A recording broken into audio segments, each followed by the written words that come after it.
Hey, how's it going, everybody? Welcome to a brand new Do Not Worry stream solo. I'm seeing you guys in the comments asking for Nour and Karine. It's just me tonight, folks. Me and Maki. Not that somewhere around here, but she ain't hanging out with us right now. Comrade Casey's in the chat. Salutations to Comrade Casey, folks. Comrade Casey, when's the next video? I'm very excited to watch the next Comrade Casey video. Let me stop this. Definitely getting copyrighted for this, folks. What song was I listening to right now? What was this? What was this tune, folks? This was Everything Nice by Jacko Aino Kalevi. Everything Nice. This was recommended on my Spotify. I'm not gonna lie. I'm not gonna pretend to know who these people are, folks. I've never heard of them. How's everyone doing? Hope you guys enjoyed the chill tune, which will definitely stop me from getting any ad revenue. I can't stop myself, folks. It's always nicer to start an episode with some music. I can't help it, isn't it? At least these chill solo streams. 45 of you guys in the live chat. 2 days, awesome. So a new Comrade Casey video in 2 days. I'm going to react to that next week, Comrade Casey.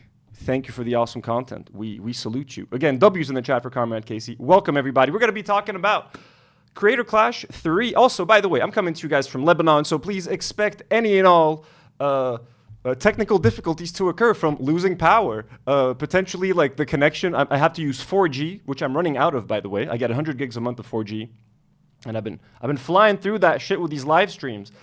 So I have to. My Wi-Fi is too shitty to use for live streaming, so I have to connect my 4G, my phone's 4G to my laptop, and that's what I've been using. And I'm running out. I've got like 18 gigs left for another 9 days. I can get more later. That's not a problem. But sometimes the connection will like have some kind of interruption, and then like half of the stream will be unavailable for a while, and like it's all that complicated shit, folks. Just bear with us. Creator Clash 3, folks. A lot of updates. The new managers of Creator Clash, who are familiar faces from Creator Clash past, have made like a response video. Ethan Klein had Harley Mornstein on to talk about Creator Clash again, so we're going to react to that. We're going to do all of that, but first just let me take a second to thank some of our lovely patrons who support this channel, without whom, folks, without whom this channel would not exist. Let me just thank a few of our latest patrons that joined the family. Karina Carrillo, Dumb Adult, Lee NYC, Jamal, NA, and Danielle Richards. Thank you guys so much. We love you so much. Thank you for supporting us on Patreon. Also, you can join us on YouTube memberships. I'm gonna try to do. I'm gonna be away tomorrow. I'm gonna be at the beach for like 2 days in Batroun in Lebanon at an Airbnb. So I'm gonna try to do like a chill live stream like tomorrow night. No promises. For members, exclusive for members and patrons. So I'm gonna try my best to get that done for you guys. No promises, but I will try. There's just been a lot going on. Life's been crazy, folks. But if you'd like to support us, you can also do it on Patreon by becoming a member in the live chat. But you guys don't have to really do anything to support us. It's more than enough for you guys to be here with us, like the video, subscribe to the channel, become a Do Not Warrior, help us get to 30,000 subscribers. Yeah, that would be awesome. I'll thank some more patrons at the end of the stream. So let's get to the content. Let's not waste any more time. This might be long. I'm not sure how long this is all going to take.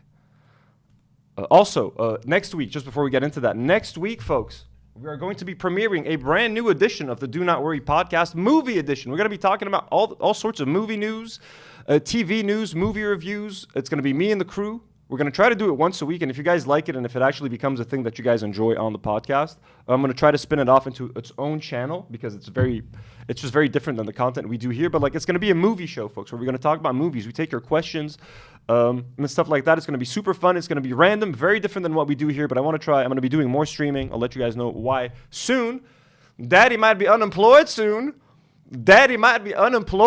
Folks. So I'm going to have to be doing some more live streams, and I'm going to be talking about movies once a week. I think it's going to be fun.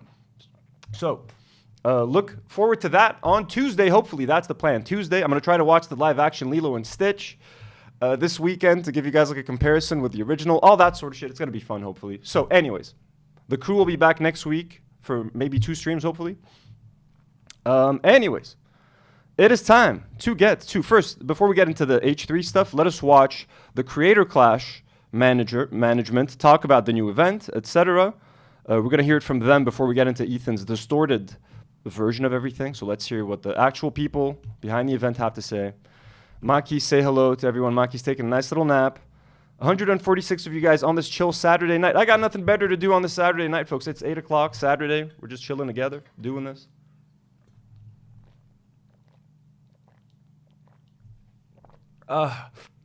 So I need a haircut badly.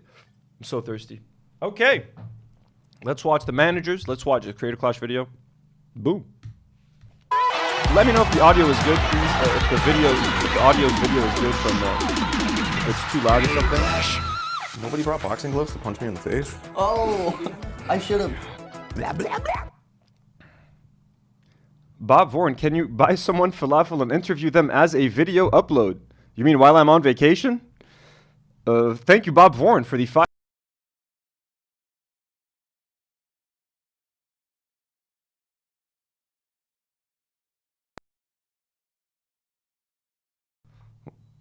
We're back. Looks like we're back, folks. There we go.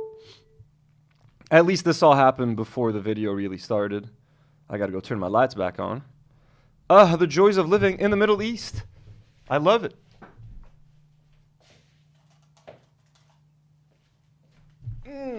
Back in business, baby. All right. 1, 2.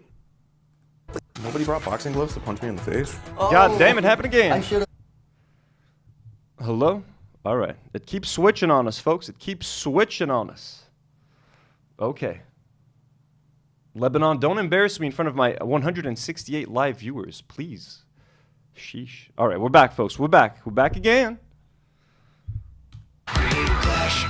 Nobody brought boxing gloves to punch me in the face. Oh, I should have. Blah, blah, blah, blah. No one's ever done that there before. Hello everybody, my name is Ethan Nestor. I fought in Creator Clash 2 and I won, and I'm here with my pals to talk. I remember Ethan Nestor, I had never heard of him before Creator Clash 2, but his fight was really fun. I remember he was great.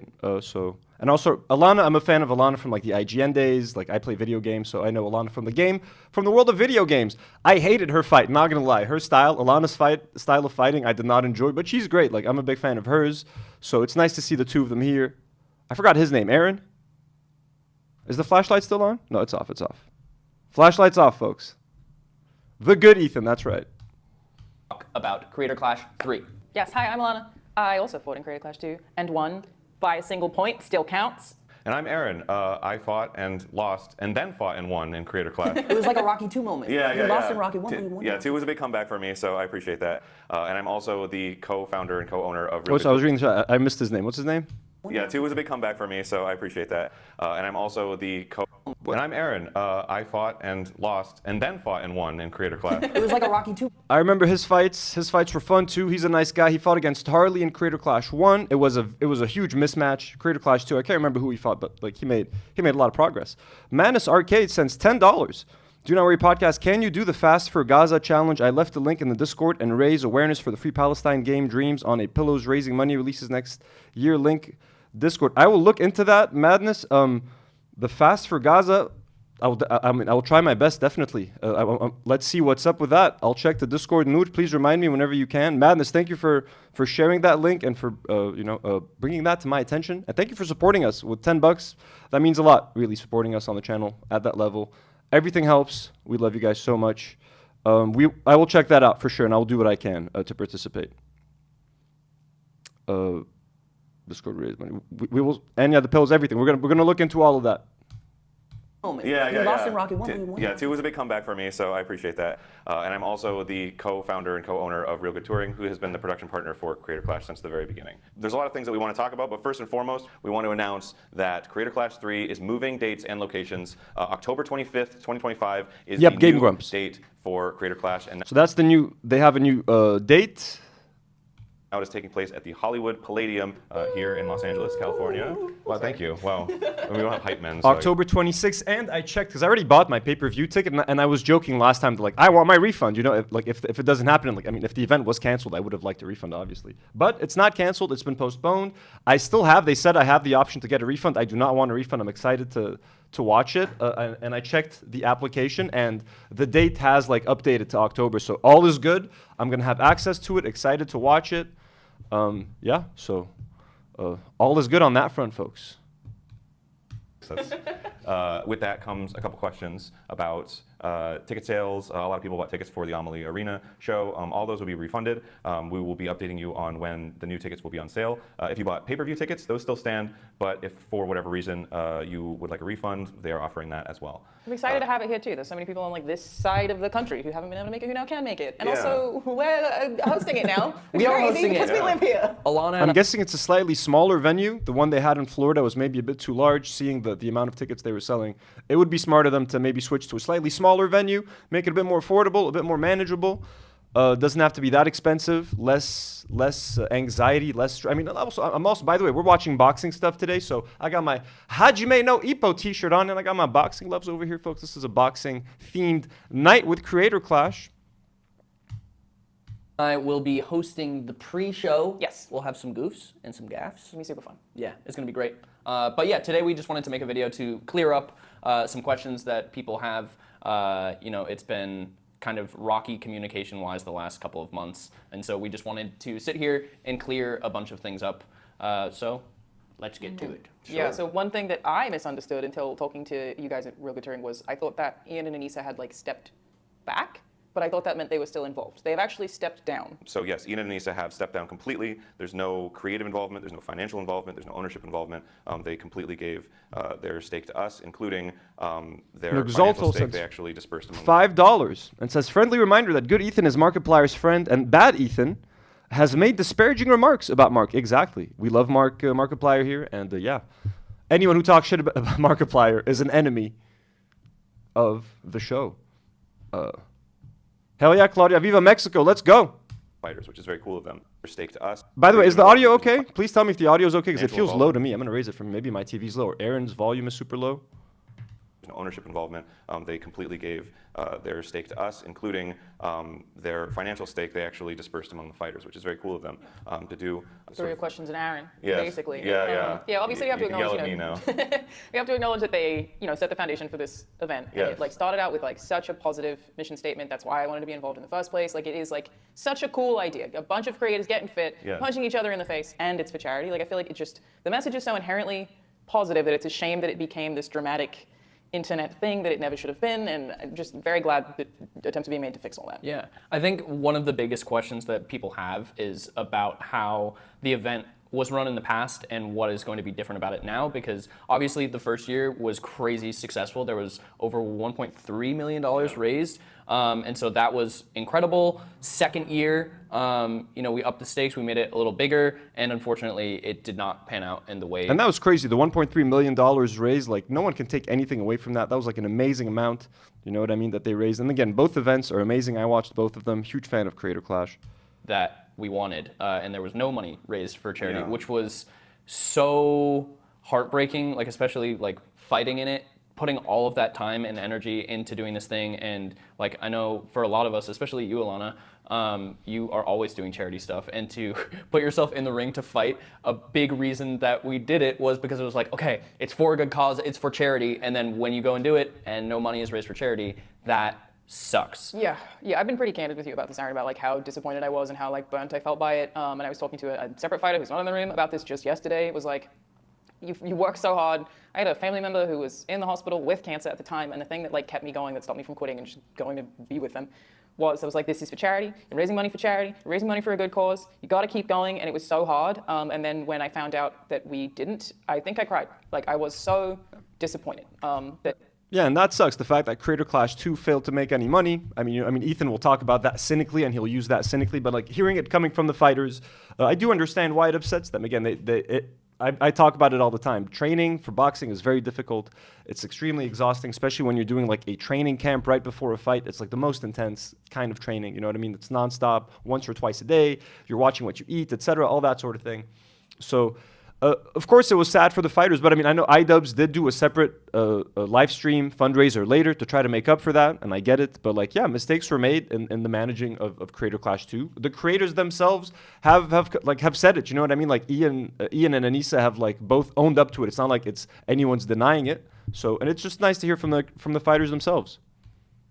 It was very difficult to like take away positive feelings from the event, even because I was just so crushed by that news. And so like when Real Good Touring called and asked if I wanted to host the pre-show again, that was my first question: is how can you guarantee to me that that is not going to happen again? So what are the changes? Yeah, and you know, likewise, like we were devastated as a fighter and as a producer of the event. It was awful that happened. So his audio is definitely low. Also, he looks really upset. Like Aaron, Ethan, and sorry, I just forgot Alana. They look fine. Like they look they're in a decent mood. Aaron is being super quiet. He looks like kind of defeated. I think I don't know if he's lost a bunch of money on this right now, or like having to move and like cancel the Florida location and having to do all of that is creating some kind of a headache. But like, or I mean, obviously the Ethan Klein stuff I think is the most stressful right now. You know what I mean? He's got this fucking guy and his entire podcast out to get his event, trying to make his event a failure no matter what. So Aaron fucking looks stressed, and he's like a nice ass fucking dude, man. So like I don't want this dude to be sad. Like, Ethan, leave this fucking guy alone, bro. iDubbbz and Anissa have left Creator Clash. They've moved dates. They've moved locations. Are you going to still shit on this for the next 4 months until fucking October 26th to make sure this is a failure? Like, leave them alone, bro. Leave them alone. And the audience, too. Like, to know that, like, buying into the event and watching the event, thinking that their money's going to charity, and then it didn't turn out that way. The first two Creator Clashes, they ran on the same model. Naively, we believed that with the first Creator Clash, that the success of the event would be shared with the charity. So funding it through various sponsorships, but mostly ticket sales and pay-per-view sales, pay for the event, and then everything else is gravy for charity, which luckily worked for that year. We raised $1.3 million for charity. It was great. With that thinking, we moved on to Creator Clash 2, scaled it up a bit, and it turned out that we weren't able to make that money back and to reach those goals, which again was very devastating.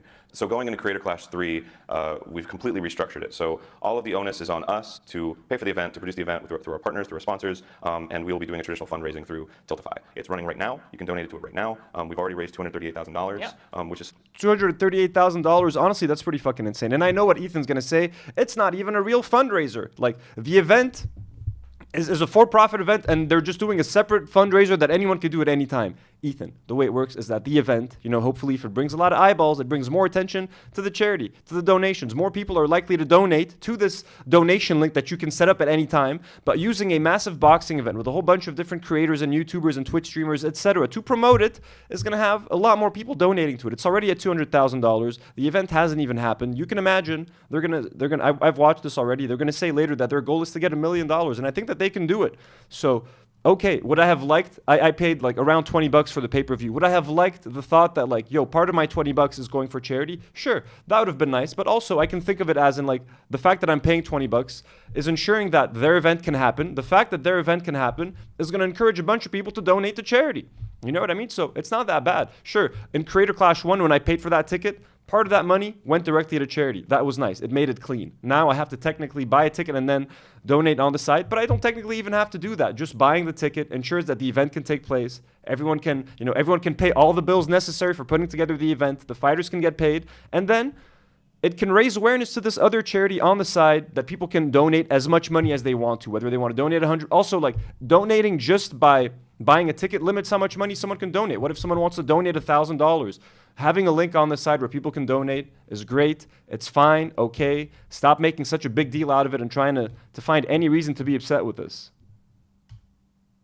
So awesome. That's gravy. That's going straight to charity. So every dollar that is raised for charity through this event will be going straight to charity. The event will be funded by ticket sales. It will be funded by pay-per-view sales. And the fighters will be receiving a cut of that revenue. Yeah, it's basically two separate things now, right? There's the event pot, which is handled a very traditional event way, and then the charity is totally separate. So like, even if you don't like watching boxing, you can still donate to. People in the chat are saying, Tangerine, I bought a pay-per-view ticket literally to spite them. I bought my pay-per-view ticket as soon as it was announced, like months ago. You know what I mean? Like I'm hyped for this. I love these guys. Like, I remember all of the fights very fondly. Also, I think Tangerine mentioned, me and Harley are involved in a big collective fundraiser this weekend for a bunch of families in Gaza. I wonder if you would promote it. I can ask Harley to message you. Yeah, message us on Discord. Try to message us somewhere. We'll try to check it out. I'm not going to be really streaming this weekend other than today, but I'll be back on Tuesday. So if it's still going after post this weekend, definitely. We'll be happy to help Tangerine. And Harley, of course, our MVPs. We love you. Charity. It's up until the fire ready. You can get involved immediately. And it's very transparent of like, okay, you can see the number right now on your screen of how much money we have raised so far. Every cent of this is going to an amazing cause, which is awesome. I'm glad that you feel that way. We do too. And there's going to be a lot of other really cool things around the event. We're encouraging the fighters to do their own campaigns, before and after the event.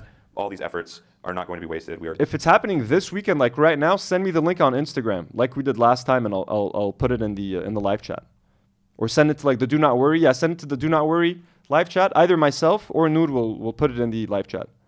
Going to be raising a ton of money for charity. Our goal is $1 million this year. I really think that that's possible to do. Yeah. And the fighters are really excited to show off their hard work and to support this event and to raise that money. Like I'm just so grateful that I get to be a part of it and that it's happening. Yeah. Yeah, I like the reason that I am sitting here in the room right now with you guys is because, like a lot of other people, I believe in the event. And so it was a crazy success the first time. The second time, some mistakes were made and it didn't go the way that we wanted. But I am here involved because like changes are being made to make it be what it's supposed to be at the end of the day, which is an entertaining show with really fun fights with like some of your favorite creators for charity. And that's really what we're trying to bring it back to, is we're trying to not have any external internet bullshit. It's just supposed to be a fun boxing event for charity, and that's really what it should be. And It's that's such really a good- Exactly. Let me look. And again, as much I'm a big iDubbbz fan, I'm always gonna be on iDubbbz side.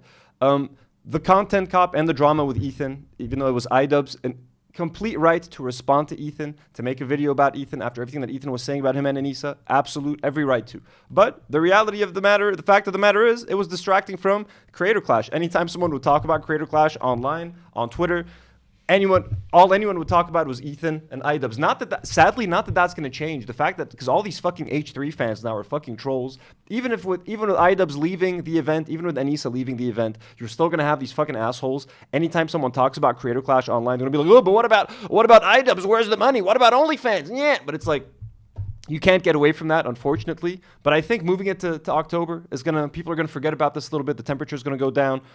I can't imagine. I mean, I can actually. I can. I was gonna say I can't imagine Ethan talking about this about Creator Clash until October. But who am I to say that? He's fucking insane. So he might spend the next fucking 5 months shitting on Creator Clash. Mission statement, and it's such a bummer that it ever got away from that. It seems so silly that it ever got away from that because it's so clear what the event is supposed to be. People are already punching each other in the face. You don't need other Why not do it trouble. for charity? Come on. I mean, that's so true. Like, it's such a special event. I've said this many times, but fighting in Creator Clash was one of the best things that I ever did with my life. Like, what it did for my self-confidence, what it did for, Totally, yeah. my relationship with my body and my mind, my discipline. Like, it was so profound for me. And It's so cool. Like it's such a wild thing to have done. Like anytime I tell somebody that I had a boxing match, it's a crazy thing to be able to say. It is wild and very cool. And I've done the same thing.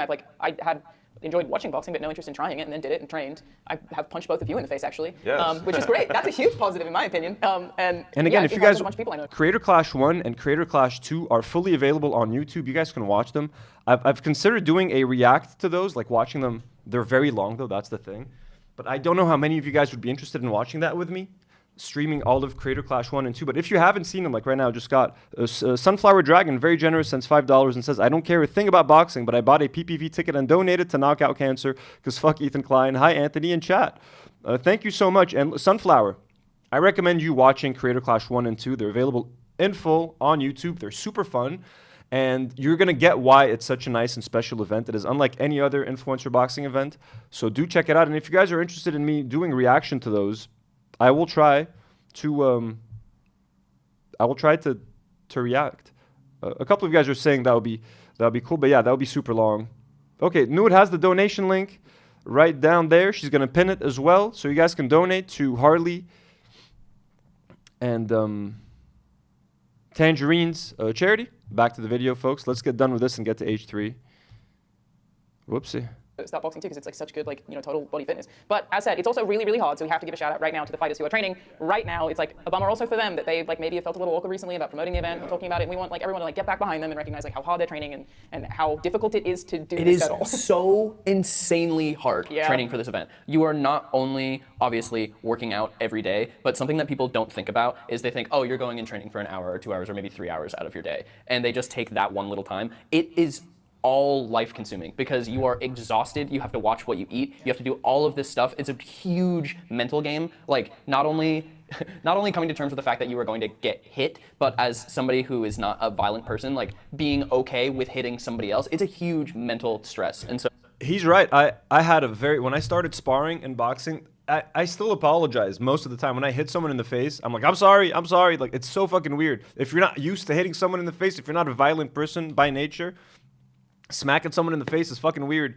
Even though you're wearing these gloves, man, it's still weird. So like, I regularly apologize to, like, I'm like, anytime I fucking jab someone in the face, or like if I think I hit them too hard, I'm like, I'm sorry, right away, bro. It's weird. It's a weird thing.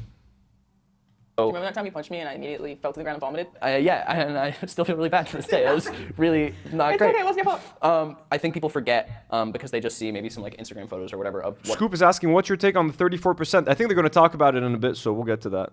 fighters are doing. The amount of training and hard work that they're putting in is immense. And however long that they have been training, whether it's just a month or the last 9 months or a year. Nugzolto says it would be based to react to Creator Clash for charity. Actually, that would be kind of cool, wouldn't it? It would be a long fucking thing, but yeah, it could be a long stream. I mean, I'm definitely going to try to react to Creator Clash 3 when that happens. Also, I'm going to try to open the donation link here in a second. That's been so we can look like at it. all they've been doing. It takes up your whole life, and so huge props to them for committing thank you to them too. Like it's an important thing to do, which I think related. We should talk about because there was confusion about this last year. Even I was confused about how fighters get paid. The fighters do get paid. Yeah, we want to make sure that the fighters are taken care of. You know, number one, and number two, that they're safe. Yeah. So that's a big thing for us. So fighters do get a purse. We're calling it.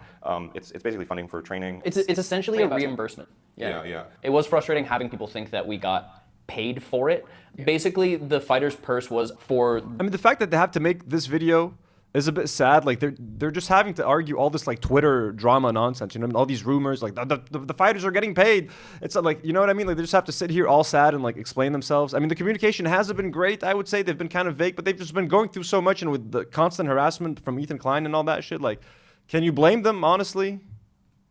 The thousands of dollars that we spent to train. It's just to make sure people can do the event. Yeah. You can't ask creators to take all that time to box. A lot of people would have to say no if you couldn't at least cover the cost of their training or their food, right? Like I had to set an alarm to remember to eat because I had to gain weight, so I spent a lot of money on meat, dude. like unironically, but it's also like all of your doctor's examinations, or you need to get like physical therapy. Like there are a lot of costs that go with that. So the idea is not that the fighter's getting paid because they're trying to profit from charity. Then it's basically that they're being reimbursed for the money that they've spent on the event, so that they don't just lose a ton of money. Obviously. So everyone's allowed to get fucking paid, bro. Okay, even if they weren't spending thousands of dollars on training, you're getting in a ring, you're about to get hit in the face. Okay, not only that, bro. Like, can you imagine getting knocked out in front of like thousands of people and it's gonna be on video forever? You're like unconscious, your unconscious body falling on the floor like a rag doll. Like, bro, these are all then like the brain damage you're gonna get. You can break your nose. You can break. Remember Hundar? Like his whole bicep. He tore his bicep in the fight, bro. He had to get surgery. Like, you're not signing up to play like a game of golf here, bro. Like boxing is violent. It is dangerous. People can get hurt. Some of these injuries can last for a long time and have lifelong effects. Like, we're not kidding around here. So yeah, the fighters, it's okay if they get paid. No one should be judging anyone for getting paid, bro. They're training for months. Instead of making YouTube videos and making ad revenue or Twitch revenue or whatever it is, you know what I mean? They're out there training. They can't make the regular content that they make. There's a million reasons for them to be. It's okay for them to get paid and still make money for a charity. It's okay. They're not expected to be saints. So this insane standard that like everyone is putting these people on is also kind of crazy. Are receiving that. Moving the event means more training for them, which is something that we added to the budget to reimburse them for. And also, with the moving schedule, there may be some fighters that are dropping out just because they can't do it schedule-wise. So they added money. He mentioned that they added money for the fighters that have to train for longer now because they extended the event by 4 months. The fighters are all going to get extra money, which is fucking awesome. And the replacement fighters will also be compensated for their work and time. But at the end of the day, this is. The fighters are volunteers, and that's something very cool that everybody's chosen to do, that they're very passionate for. Like you don't just like into this, like you have to want to do it, and it's so cool that they decided that they want to. Yeah, and I mean like I ended up donating my whole fee to charity. I know actually multiple people did that last year anyway. So there's like not only are they also spending their time doing it, some of them are also going to be doing charity streams alongside this to also make sure they raise money for charity. Like there are so many ways other than just crowd participation for the fighters to get involved in, and we're encouraging them, from my understanding, to do some streams leading up to the event to already get money raised for the Tiltify too. So It's really awesome to be able to get this back on track, to turn this into like a really, really positive event. I really want to be able to support the fighters, for them to get excited publicly about their fights, because that's what this is all about. You know, creators getting in the ring, doing something they don't usually do, getting out of their comfort zones, training, pushing their bodies to the limit for your entertainment. You know, it's gonna be funny, it's gonna be exciting. It is going to be funny. It is going to be exciting. I can tell you that. If it's anything like Critical, and it's also going to be emotional. If it's anything like CC1 and CC2, it should be super fun and funny. And like, there's all these, and the fact that it's going to be in Los Angeles is going to be so much easier for a lot of like fun, young, like popular like Twitch streamers, YouTubers, whatever, to be there instead of having to travel to Florida and book hotels. They can all just fucking show up there, so they can have a lot more support from that community to promote it. All of that, I think that's a good move. Moving it to LA might be a bit more expensive to rent out the venue, but I think the presence of all these influencers will be better for the event overall. Or creators, sorry, not influencers.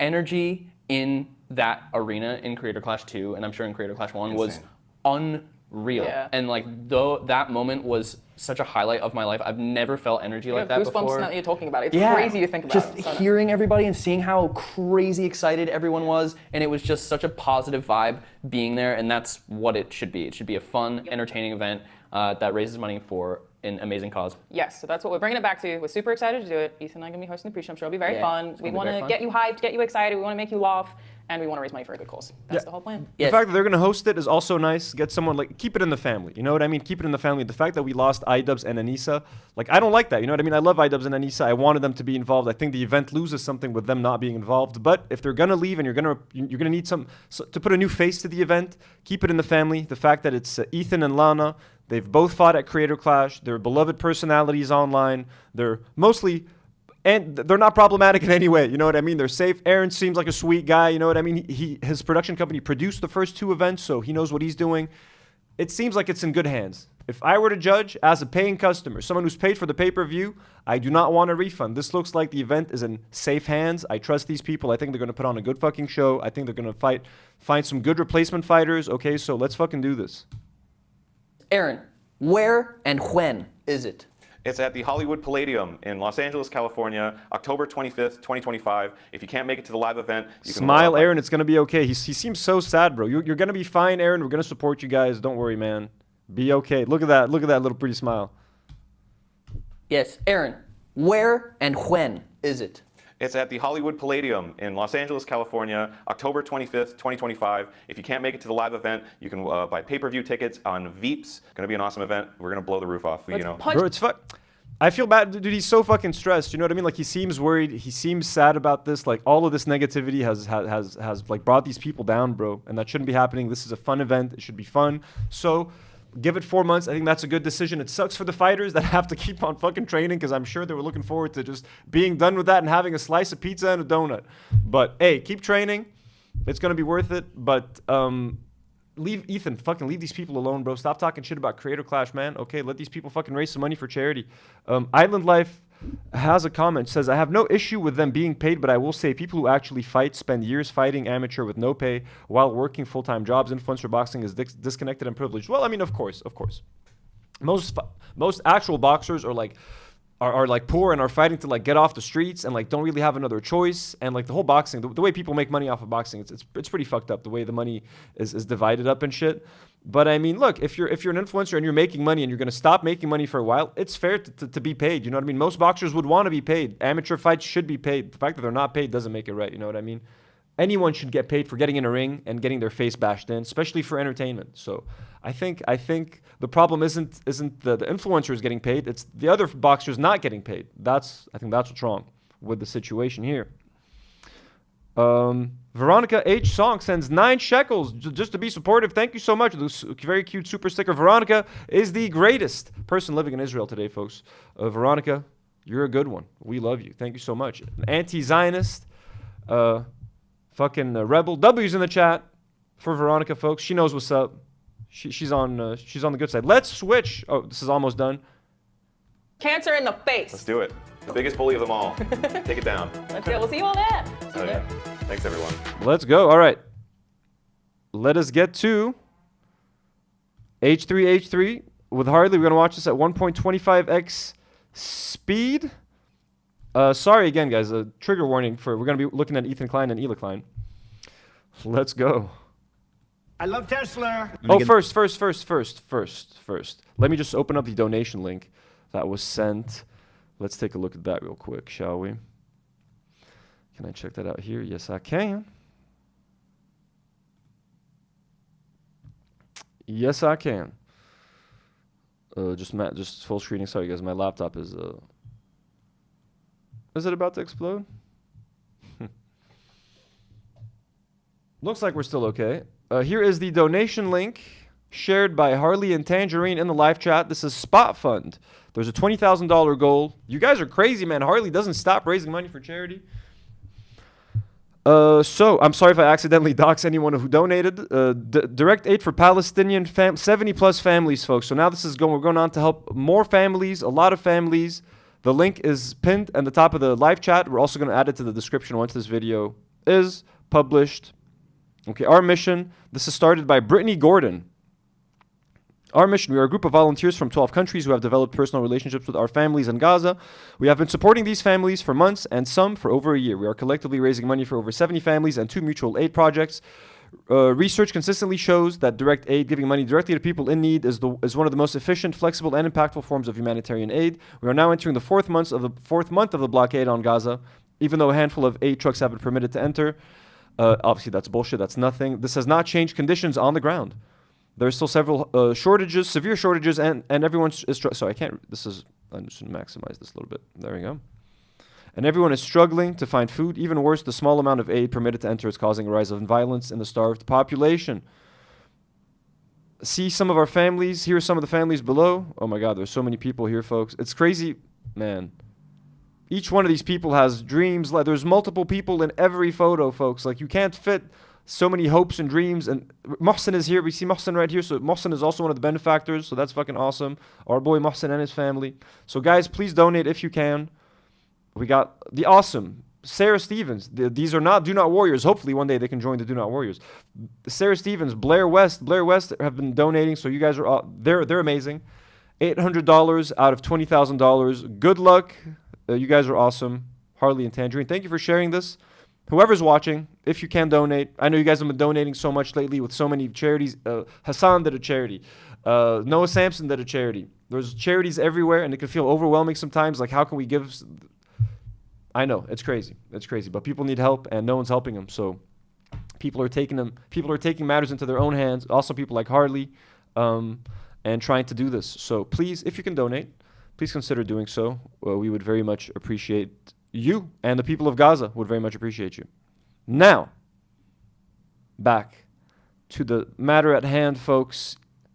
Ethan Klein talking to Harley Morenstein about Creator Clash. People what they want. And so I bring you once again the people we love. Everyone's Harley. saying. Buddy says he's What the hell is going on? everybody was clamoring for more Kissing Harley. my ass. And well, I'm a man of the people. I love Tesla. And I give the people what they want. And so I bring you once again Harley Morenstein.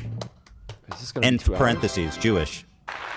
Thank you for having. So if you guys will notice, Harley's set, I saw this on Twitter. He's like parodying Hassan. He's got like a thing here. Let me try to move that so you guys can see it. He's got a Hassan, Hassan has his name here, like a neon. He's got a picture of his dog. He's got a dog sleeping there. Just trying to poke fun at Hassan, I guess. Hilarious Harley Morenstein. Again, Harley Morenstein, folks, from Epic Mealtime, who has millions of subscribers and now gets like 3,000 views. Basically, less views than this YouTube channel with 28,000 subscribers. Harley Morenstein. The only thing that kept Harley Morenstein relevant was Creator Clash. And now he's found a new little fandom in the anti-iDubbbz family with the Sam Hyde fans. By the way, Harley Morenstein, who's Jewish, literally trained with a literal Nazi, Sam Hyde. Isn't that fun? And now they all share the same audience as Ethan Klein. Beautiful, beautiful. Me, by the way. Harley, welcome back to the show. Nice to see you. How's it Nice to be to see back? you You know, too. I'm sure you saw the warm reception that you received from the audience after your last visit here. It was very nice. It was very nice, actually. I liked it a lot. Well, I agree. I think you're just a terrific guy, and Of course. I think you're just- You agree with Ethan. Anyone who agrees with Ethan at this point is a terrific guy. It doesn't matter who they are. Keemstar, hey, we fucking love Keemstar. Nick, eat the Oreo, hey. Sex Pestiny, everyone's great. Sorry. you're a very funny guy. Hilarious. Lots of Come on. thirsting as well. I don't know if Come you know. on. Are you single? Yeah, it could be. Depends who's asking. Yeah, hey, it could be. You guys were talking about height before, and when I used to be on the dating apps, I always put 6'6", but I'm 6'5". See, why would you lie about that? Because let me tell you something. 6'5", you're in like the top 5% maybe of tall. No, you're way higher than that. Well, 6'6" is a whole other level. But 6'6" is when it starts to get weird. Just let me. You wanna- That's the Michael thing, Jordan is 6'6", isn't he? Yeah, he's 6'6", and it's AB, our favorite. AB Madmar sends £2 and says, "Poor dog has to put up with this guy." Of course. I don't even know if that's a real dog, honestly. That's a fake dog, but does he have a real dog? I mean, poor everyone's dogs. Poor Ethan and Hila's dogs, too. You know what I mean? Fucking running around that house, shitting themselves.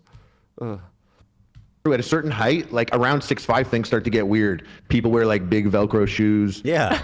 Yeah, Or they yeah, have yeah. like, you know, like The one big proportion- shiny shoe or something, and The like a big proportions head. start to feel weird, yeah. The heart beats differently. You don't live as long, my God, man, right? No, yeah, I probably won't make it that long. My fingers And by the way, are so far. like him being on H3 last time fucking sucked. So the fact that H3 fans liked his appearance just tells you everything you need to know. It was such an awkward interaction. This is gonna fucking suck. You know what I mean? But we have to power through, folks. We have to power through this together. Ueru sends $5. He gives Harley's a bad name, a very bad name. But you know, our Harley gives Harley's a great name. So as we say in Lebanon, wahde bwahde. 1 for 1. Veronica H. Song sends 15 shekels. Veronica, thank you so much. Our favorite anti-Zionist Israeli. I want everyone to know that Tom York is an absolute a-hole who wrote us very ugly responses to our BDS group many times. Don't hurry to forgive him. Oh, we're going to talk about Tom York next week on the podcast. I want to read his response and all of that. Crazy shit. Mudma sends another £2. Our Harley is way better. Haley and Harley. Everyone. Our Haleys, our Harleys, everyone's better. And Mudmud, you're the greatest Myri that we've ever known. From my heart. Yeah. You know? Yeah, you're right. It's just. Okay, can I say something, by the way? Does that mean that little people live longer? Interesting. Because their fingers are close to their heart.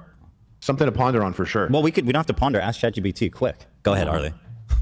Yeah, I want to say something. It was crazy. I know I'm just a guest, and I'm like, you know, I'm waiting to come on. But you guys were talking about Jollibee. Yeah. I'm the guy, dude. What does that mean? You should have had me in here. That's my thing. Like fast food. Like, you know, I'll tell you something. I got opinions, bro. I'm the most leading expert in fast food that you've probably ever had on the podcast. You know what I mean? That's true. It is a topic. So, well, what's your opinion on Jollibee? Wait, so you Well, should. I wanted to. You should also hi, by the way. Wait, is this? Hi, nice to see you. Wait. too. You should. Hila's here, folks. Hila's in the Wait, house. so you Well, I should. wanted to. You should also hi. Today I decided hey everybody, I'm Dr. Nick. Dr. Nick Riviera. Today I decided I was going to take the kitchen table sheet and turn it into a little dress, a little picnic dress. I like the kitchen table when the children, when little baby Teddy is making his art on the table next to me. I was like, this could be a great drop. This will be a great drop for Teddy Fresh next month. We're Dr. Kermit Nick Riviera, folks. Again, joke's on me. I spent thousands of dollars. Not that many thousands, but a couple. On Teddy Fresh, folks. Many hundreds.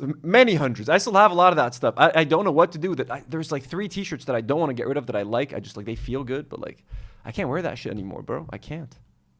By the way. Wait, is this? Hi, nice to see you. Hull House sends what the fuck they look like fancy scrubs. That's true. Hello, I'm your nurse. It is time for your rectal exam. I must stick my Zionist fingers up your rectum to make sure that you're okay. I don't know why I went for the rectum exam, folks. I was trying to think of something disturbing that it is time to change your IV. Your body is lacking electrolytes. You need more. I will plug 7 IVs in your neck. Wait. Too. You should order it and we all eat it at the same time. Unfortunately, I don't have access to a Jollibee here. Yeah. So, And that's but- just but I wanna another say reason Jollibee- why Canada is an L territory. You can't do that when we're in a trade war. Those jokes are Right. mean when we're at war. Right, we love Canada actually. Listen, your war was with the Philippines, okay? I heard that in the back. Told you. Harley, The- am I mistaken, or are you in some kind of bizarro Hassan set there? No, this is my room, actually. This is your room. It's Got my- incredible. Dude, you should see my swords over here. They're insane. I can't show them on stream A because sword TOS. joke. A sword joke, folks. Again, Harley. Harley was supposed to fight in Creator Clash 3. He dropped out because he felt uncomfortable with the event. But like from what I remember, he mentioned like he gave them an ultimatum. He was like, either you get rid of Hassan, either Hassan doesn't attend the event, or if he attends, I'm not going to fight. And then before they even gave him an answer, he was like, fuck it, I'm out. But Wait, these why? swords are crazy. What's on There's this? some crazy stuff. I don't even want to say it. You should see these swords. There's 10 of Really? them in there. Wow. They're fucked. Can't imagine bro. what They're it could fucked be. up. Yeah. Is that? Do you that's a have happen to swastika. have any Hitler Youth knives or pocket knives or watches or anything? Hitler Youth. I have Hitler my books here. I have Hitler book and Osama bin Laden book. Those are Osama two- bin Laden's smarter than you, by the way. Smarter than all of you put together. He's right. So I got those books there. Yeah. He's got swastika diamonds. Right. Okay. Well, it sounds like you're all settled in there and comfortable. Oh, can I say something? I wanted to say Always. Jollibee chicken Yeah. is really good. Like Jollibee fried chicken is. I would choose that over KFC. Okay. So, do you have a Having- favorite? Oh yeah, go ahead. Well, having said that, one of the best things to get there is the spaghetti, because I know it was I got weirding you that. out, and it is weird. It's not going to be spaghetti. It tastes like SpaghettiOs, kind of. Like it tastes a bit like Doesn't that sound- type of spaghetti. I know I'm not selling it. It's No. better than everything I'm saying, though. I love spaghetti. It's better than this. Me too. Did I love anyone order SpaghettiOs. spaghetti? Yeah, I did. Just you? Yeah. I did. Yeah, there she knows, dude. I She wanna knows. have a Come bite. on. I could see it in the photo. I haven't been listening to anything they've been saying. I've been focused on Maki. Back to the. I'm gonna listen now, folks. Delicious to It me. looked Yeah, okay. All right. yeah. Well, we'll see. You could just smell it. You could smell it, and then well, I don't know why I'm inviting you to smell her food. But No, you can absolutely smell That's it. well. I mean, I bought it. Take It's a the least bite. you can do is let me smell it. You know. I know, right? You can smell all the food in there. That's right. Right. I'm like the king. Maybe this isn't the most nice. It's like you remember there used to be laws where like the king got to sleep with the What? Yeah, No. yeah. with the No. prima bride nocta, but before smelling the, food. the groom. It's like Yeah. that. Ew, that was a thing? It wasn't. I think in certain places that was a thing where the king. Yeah, it's called prima nocta. I think What? the The first king the king fucked has the your first new- night. What the hell? Yeah. That's how Braveheart started. The movie Braveheart. 400 of you guys watching the stream right now. Welcome, everybody. Thank you for being here. From the heart of Lebanon, folks, in the Middle East, folks, all the way. Stop it. Let's play. Remember? Oh shit. That's what happens at the beginning there. Something like that. But also, when you were gonna do the thing before, I think the word you wanted to say was plie. Plie. It's Thank in you. ballet, yeah. Plie. But I that's what couldn't it's see Stop your it with this feet. shitty It's a small monumental talk. maneuver, but So I couldn't see boring. your ankles, so I couldn't tell if it was a demi plie. But if you lift your heels up, that's a plie. If they're Why staying did on you the not ground. know I'm that? not, I'm not even listening to their conversation, talking about like if someone's a king, he wants to sleep with like the bride of like someone like that's Ethan. Stop, bro. That's fucking nasty. Yeah. About the You weren't demi-plie? saying I it know about a well. demi-plie. Okay, but then I'm why did fact-checking you? about motion- the well- sleeping with the bride on the Are you caught up on that? I'm looking it up right now. I take. You made a curtsy gesture. I feel like you What's led a us plie? astray. What's the difference? Plie is, would you like to see? Please, yes, yes. Demonstrate, please. Yes, you're in Plies. first position or whatever position. You're in first position. Oh. Oh. A demi-plie is like all the way. Oh. Demi. Well, what's the one where you're like you're like high class? Veronica is asking, does the show have an email? We do. It's donotworrypod@gmail.com. I believe it's in our description. donotworrypod@gmail.com. High crust greeting. That's the. That's Those the are curtsy, those are right? ballet moves. A What are you curtsy? talking about? That's a whole high new class, like introduction. Shakespearean curtsy at the end of a play when people bow. Yes. A curtsy. Talking about, you know, Do not worry, Shakespearean pod curtsy, the at girls go all the way down to the gmail.com. floor because of their dresses. Did you know that? Did Reach you out know with that? any and Ethan, all did you know that? inquiries. Did You mean the men? Sometimes But- I'm late at responding. I'm sorry. But I usually get to them. Women. Yes. This is not what podcasts are. Okay, dude, you don't get It's like whatever I do, this guy's up in my ass telling me what is and isn't a Fine. podcast. You You gotta believe hang the up balls on on this dude. I think he would need to lose a lot of. Okay, enough. You know, I can't say anything because I've been trying to count his money. I was really trying to count his money for a couple of creator class. Trying to count his money. Harley, why is he counting my money?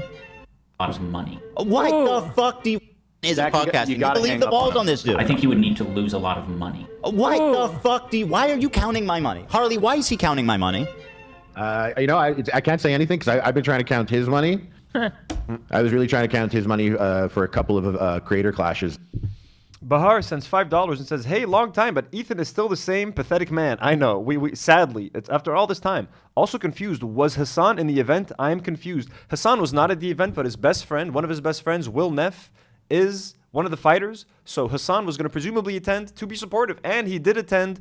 I think Creator Clash 2 with the I did a thing. I can't remember, but Hassan was at one of those first two, and he was considering maybe going for Will Neff. He did say that he wasn't going to go at some point. I don't know if it was to appease the whole Harley situation, but That's how he was tied to Creator Clash. That's why Harley used him as a bargaining chip or as like an extortion chip. There. Yeah, what's your total at? And thank you I for was the support, curious. I was Bahad. just always curious how much someone, with the thing, because then they revealed recently that they were getting 34% of the profits there. Yeah, we're getting into that. That's what we want to talk about. Did I jump too far? Let's do it. No, I mean, no. Let's Look do what I it. did. No, I should. I was stupid. No, not at I was all. stupid. Jewish. Nah, You can button yeah. it. You can button it. It's not. This isn't It's a like spoiler. novel. It's a This isn't- spoiler, It's not dude. like a move. We're not. It's not like a twist or anything. Jewish. Okay. Jewish. Well, I was I was pocket watching quite a bit because I'm in the events, and so I was always, wow, I'd see something cool. I'd be like, that's cool. I kind of bought it. Not really, but I kind of did. I'm allowed to smell it. Like the camera rigs and all that, I'm allowed to smell it. I put in sweat, training for the event and all that. But then they revealed on the Creator Clash thing that they made 34%. And you know what? I wasn't really taken aback or You weren't surprised by that? I knew they were going to Okay, make. so the 34% thing. Let me comment on that. 34%. If you're putting together a massive boxing event, the amount of work that iDubbbz and Anissa have to put in to these events to make them happen, managing the fighters over months, securing the venue, working with a production company, all of that sort of thing. You can't do that for free. I'm sorry, bro. If you're rich, you can put your life aside and then donate your time to volunteer to put on a massive event for free. Hey, good on you. Most people can't afford to do that. I wouldn't be able to afford to do that. If I had to put together an event, even if it was for charity, I need to be making money somehow because I'm spending all this time putting together this event and not earning money to pay for my bills. So I don't know what the standard is for like an event organizer. I don't know what the industry standard is, if it's 10%, if it's 15%, if it's, let's look that up. I don't know. Let's see. And again, it's not going to be an apples to apples comparison, but like, what is the standard event organizer fee for boxing? Let's see what that is. How much do boxing managers? I mean, I'm not going to find something like that. Percentage. But I mean, okay, you know what I mean? Maybe is 34% higher than the industry standard? If it is, look, I don't fucking know what to say about that. But the fact that they can't be expected to get paid, that's insane, bro. iDubbbz, they make money. iDubbbz makes money by making videos online. If he's training all the fucking time and putting together an event. Don't forget, and if Anissa is a content creator as well, she's not creating content. She's organizing this massive event that takes months and months of preparation. They need to get paid. Now, is the 34% a bit too high? I don't know. But there are two people. It's not one organizer. It's two organizers. And they're the face of the event. They're the ones putting it all together. So they definitely deserve to get a piece of the pie. The problem is, I guess they mismanaged the event and they spent way more than expected, that they needed to make a lot more money to cover the 34%, everything, to make the charity money on top. I guess once they had covered all their expenses, once everyone got paid, the charity money would have been like the cherry on top of the cake. You know what I mean? But they weren't even able to cover all of their costs because they lost $200,000. So that's where the mistake was, mismanaging the event, spending more than they were supposed to. You know what I mean? There's probably, even though it was a fantastic event, Creator Clash 2, hey, as a viewer who paid whatever, like the $20 that I paid to watch the pay-per-view was fantastic, worth every penny. If they had to lose money to make that happen, that's on them. That's not, they delivered a fantastic fucking show, to be completely honest with you guys. But to talk about it, like they were getting paid and they're taking 34, dude, they're two people putting on a massive event. Okay, maybe if the standard rate was 20% and they took 34, okay, maybe you can point to that. I don't know, but the fact that everyone's going after like the fact that people are getting paid, even if it's a charity event, bro. People need to fucking pay their bills, bro. Okay? The mistake that they made was having the charity money essentially be whatever they made over all of that money. That's where the problem was. Okay, if they took 20% with that 14% money that went to charity, that would have been maybe better than nothing, but that would not have solved the problem. There was a core problem with organizing the event, with allocating funds. They didn't have enough sponsors, I'm guessing. So I don't know how it works, bro. But Marmar sends £5. It says, I'm fine with them getting paid. I think they could have been more transparent. Hopefully lessons learned and it goes well this time. Yeah, I guess I can't remember how transparent they were or weren't about this. You know what I mean? If they were pretending like no one was getting paid, then maybe that is a little bit messed up. They need to own up to that. You know what I mean? I can't remember this Creator Clash 2 happened 2 years ago or something at this point. I don't remember what happened leading up to that.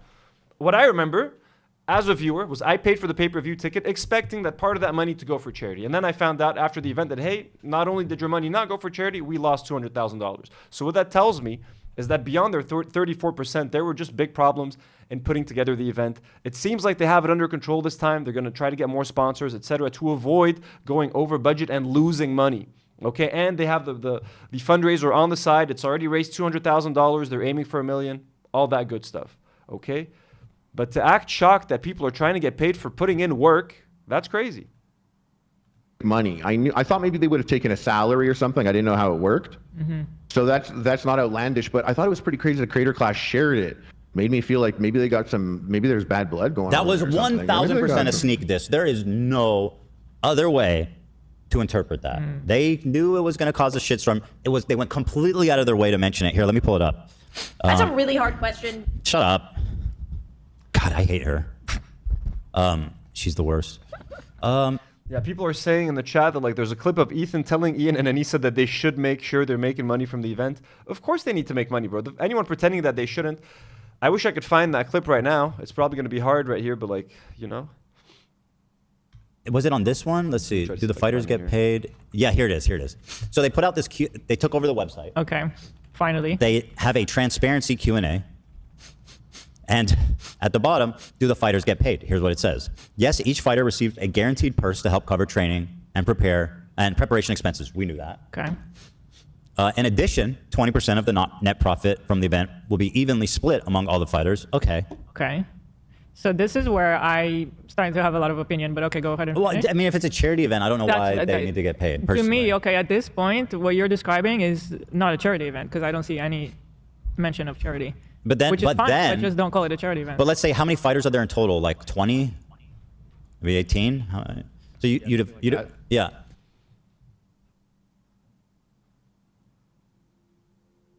So 20, let's say there's 20 fighters. So each fighter gets 1% of the net profit. Then splash cut over to a further 34% profit share originally allocated to Ian and Anissa is also being redistributed among the fighters following their departure. Now, my friends, Losing money costs you nothing. that's easy to say, buddy. You know. By the way, AB, welcome back to the game, baby. What are we at today in the stock market? I am a fully licensed financial advisor at Harley. If you have financial questions, please field them now. I've seen it on your story posts, and I fully trust them. I mean, my track record is fairly good, I would say. And so they've been yoinking 34%. S&P's down today. Yeah. Okay, I found the clip. I did a little searching onto. Sorry, I was looking at my phone. I was doing work, folks. I wasn't distracted. You know I wouldn't abandon you guys. I was finding the clip of Ethan insisting that iDubbbz and Anissa get paid for Creator Clash, and let's watch that as he's fucking telling them in parallel. You know what I mean?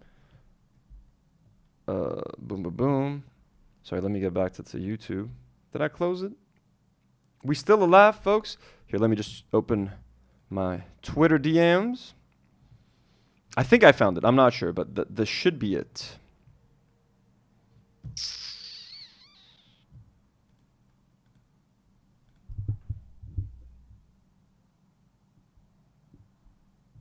We had you guys on after the first event, though. I said, you guys got to make money. Have you not changed anything since then? Maybe next year we've talked about taking a salary next year because it is more than a full-time job. I mean, And again, look at his face, okay? When I tell you guys people deserve to get paid for this, look at iDubbbz's face, man. Fighting is no joke. These are serious injuries right here. The man's hurt. There can be long-lasting brain damage. Like it's you know what I mean? iDubbbz deserve to get paid for Creator Clash. All of the fighters deserve to get paid for Creator Clash. That is the bare minimum. Veronica Song sends 15 shekels and says, is it anti-Semitic to say Ethan's face is as bitter as my Polish dead ma was? He aged in a year, someone like would in 10 years. It is not anti-Semitic, Veronica. It's pretty intense though. And I'm sorry to hear about your Polish ma. But yeah, he's aged a lot. He looks pretty bad, to be honest with you, in terms of like, he looks unhealthy. He looks like he's losing his mind. But if you say that, apparently we're crazy making. But let's keep watching this. This is pretty You guys crazy. not take a salary at all? No, not last year. This year we're And I guess it's also the maybe the Ozempic. Like I don't know what side effects that has, but like he's been under a lot of stress for the last year. He's created his own stress, but I don't think we will. grandma. Oh, grandma. Sorry, grandma. Did you say grandma? Polish dead grandma. I got you, Veronica. I got you. I don't know. We haven't. It won't be a big one if we do. It's on par with every other, employee. It's kind of Right. at the top. Tangerine. Oh, Anthony, do you know this Lebanese podcast? They interviewed Cheb Jdid. They're called Saturday After Dinner. I do know them, and I've beefed with them in the past. Myself and the Saturday After Dinner crew. There's a lot of lore with this podcast. I was invited on their podcast a long time ago. Then I got uninvited from their show for saying something that they disagreed with on their podcast. And I used to work with the co-host. We used to be friends back in the day. Now we're no longer friends. You see, again, this is the Lebanese H3, folks. I'll say it before and I'll say it again. Let's play this again because I've been talking a lot. We had you guys on after the first event, though. So I do not. I mean, Saturday After Dinner is good for interviews. I find it boring as hell. But yeah, it's a very popular Lebanese podcast. But they stopped. They basically quit like a few months ago, and now they hate each other. We had you guys on after the first event, though. I said, you guys gotta make money. Have you not changed anything since then? Maybe next year we've talked about taking a salary next year because it is more than a full-time job. I mean, Did you guys we've not had take a salary at all? No, not last year. This year we're Yeah, more than a full-time job. And Ethan's like, you guys should take a salary. Take a salary. I don't think we will. I don't know. We haven't. It won't be a big one if we do. It's on par with every other, employee. It's kind of Right. at the top-ish, but I don't know. We got to look at some numbers and stuff before we make a decision on that. Yeah. But next year we'll take we're reworking the framework so we, our coworkers are making us take a salary next year, so that's fine. Yeah, I mean, Well, If the- you need to make money to survive, and you're not the only one that's talked to us about it. stupid and- ass, dumbass chat, idiots. Idiots. It's my fucking show. Let me ask what the fuck I want. So Ethan here, jolly Ethan, fat yeah. Ethan, the good Ethan, we miss him. Fat Ethan, we miss you. He was pretty base. He's like, yo, you guys should be getting paid for this. You're putting in a lot of work. You know what I mean? And hey, fat Ethan, we miss you. No, that's valid. That's valid. Yeah, It but is. but well, yeah, you We guys, just know that we're very aware that we're fine and we can do this for a few years without taking any sort of salary. but so don't. Why would you do that? I just don't. I want you guys to Just take care of because it's- yourselves. Yeah. Well, we are taken care of. We're good. We're smart. We're adults. Yeah, but why are you so- going to dig into your whatever? Okay. See, y'all Yeah. forgot my head. Okay, so there we go. Veronica H. Song says, my mom is living with me. She feels the same. I love that your mom knows who Ethan is. I also made my mom watch I made my mom watch Ethan versus a Sam Cedar just for fun. I'm like, hey, by the way, if you're curious why I'm yelling in my sister's room streaming here from America, here's what I was watching. And then, obviously she loved Sam Cedar. Okay, so Ethan is begging them to get paid. And now all of a sudden, they're assholes for wanting money.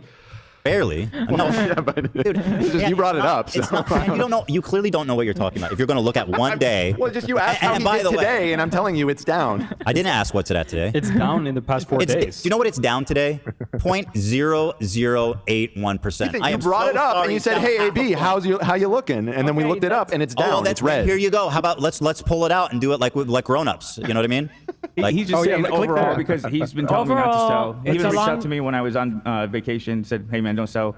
AB was about to sell at the pit. I'm glad I didn't. As they talk about the stock market, reminder, folks, that I am soon to be unemployed. Oh, someone was asking, what's the beef with Saturday? Basically, when the Beirut blast happened, there was a big club in Lebanon called the Grand Factory. It blew up, and then people, the owners of the Grand Factory, were trying to fundraise and ask people to pay them to rebuild it. I was like, hey, isn't that kind of weird? Because most of the owners are like rich, and that there's like hundreds of shareholders, and like a lot of them are kids of like rich people or like corrupt politicians' kids who are shareholders in that club. Why are you asking people to donate to rebuild a nightclub, basically? A lot of their friends said after dinner were owners of that club, so they're like, hey, we don't like that you said that. We don't want you on our show anymore. And I was like, I made a whole podcast episode about it, being like, hey, whatever, that you guys are crazy. And then, I mean, look, I don't care. That was years ago. I don't care about that anymore. But I mean, it was funny that you mentioned them in the stream. Back to this, folks. Yeah. Okay. Let's click 6 month. This is 1 year. Well, let's look at All 6 right, months. You guys, we have so much to say about creator Well, class. people were panic selling, and AB was about to panic sell. We have so much to say about creator class. She's so happy. Look at that. Oh, she just wants to shit on it. She just wants to shit on iDubbbz and Anissa. Look at that. Look, she got so. I've never seen Hila this happy or excited in my life, to be honest with you. You guys, we have so much to say about creator Well, class. people were panic selling, and AB was about to panic sell.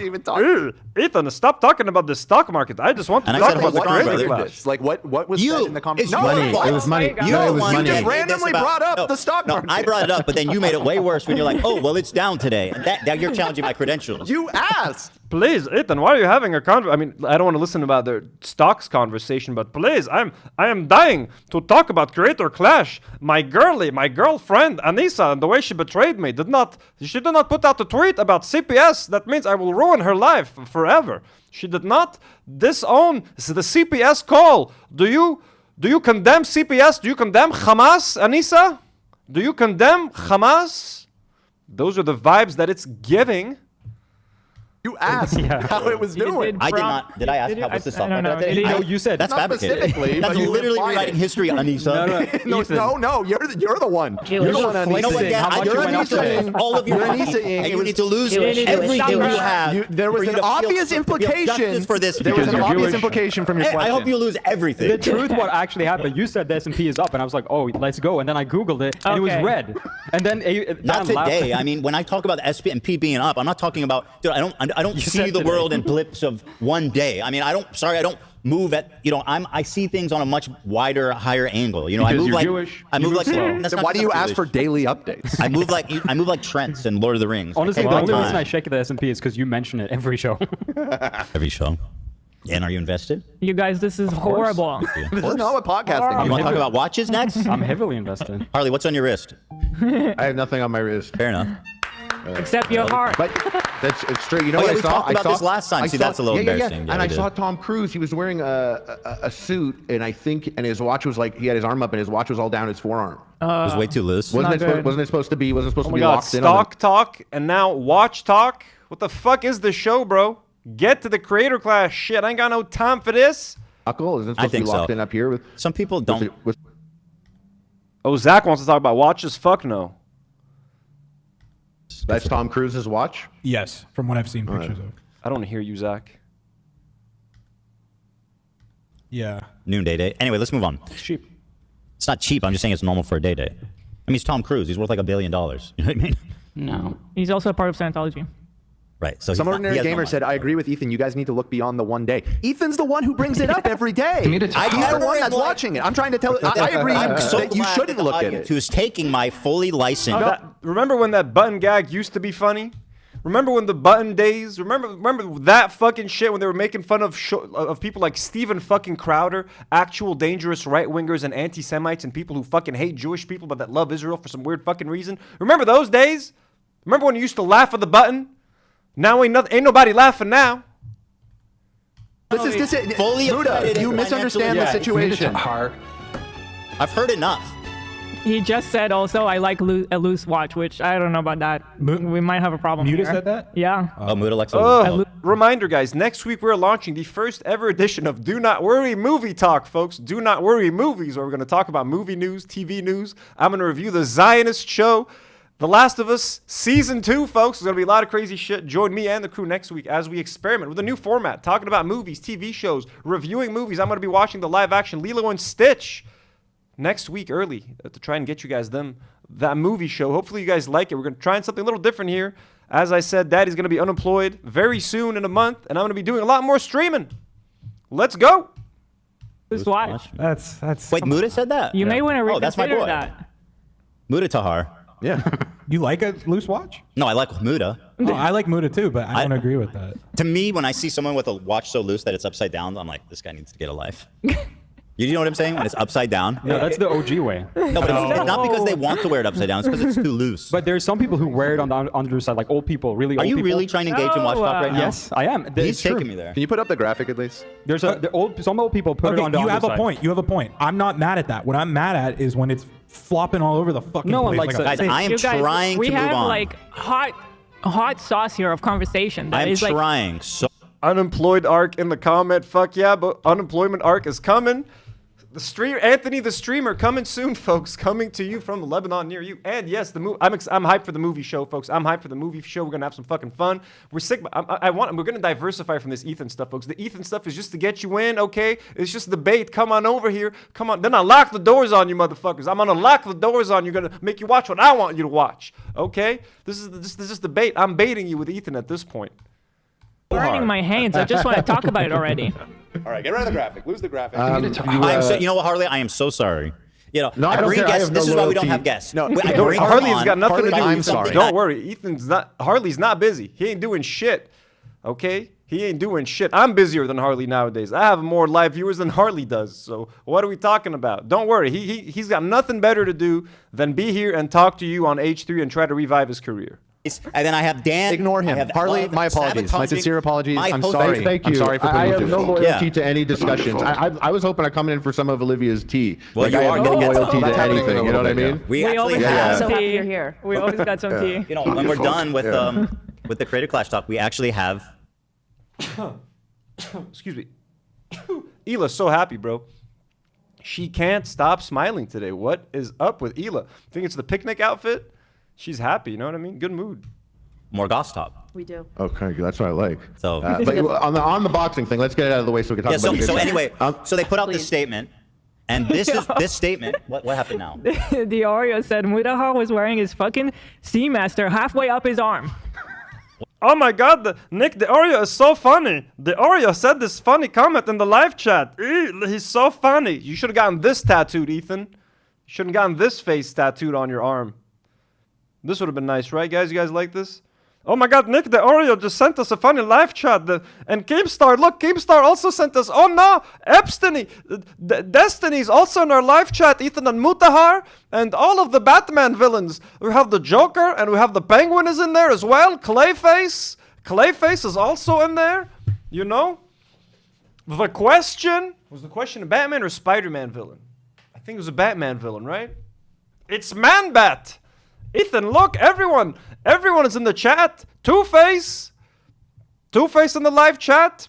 Everyone is sending. The Green Goblin, Ethan, the Green Goblin and Darth Vader have also joined the chat. They're sending. The Green Goblin has gifted 50 memberships. Ethan, oh my god. Nick, Eat the Oreo is in the chat. Who else does the internet hate right now? The Paul brothers, Logan Paul and Jake Paul, have just donated, Ethan. The Paul brothers have been donating to us. Mudmud sends £5. Can we find some obscure and crazy Zionist entertainment to react to? Oh my god, I would love to. If you guys can find some crazy Zionist shit that I can watch, send it on Discord, and I will fucking do a whole day out of it. I will do a whole day out of it. Elon Musk just joined the live chat. He just gave you 50 memberships as well. Mr. Elon, thank you so much. Mr. Putin as well. It's not a bracelet. It's not war. It's not a fucking armlet, bro. There's Steiny. war going on among. She's so happy. Again, Hila is so happy getting the donations from Nick the Oreo, talking shit about iDubbbz and Anissa. This is giving her life. It's giving me life as well, folks. Well, it's not a bracelet. It's not war. It's not a fucking armlet, bro. There's war going on among. That's a nice. Sorry.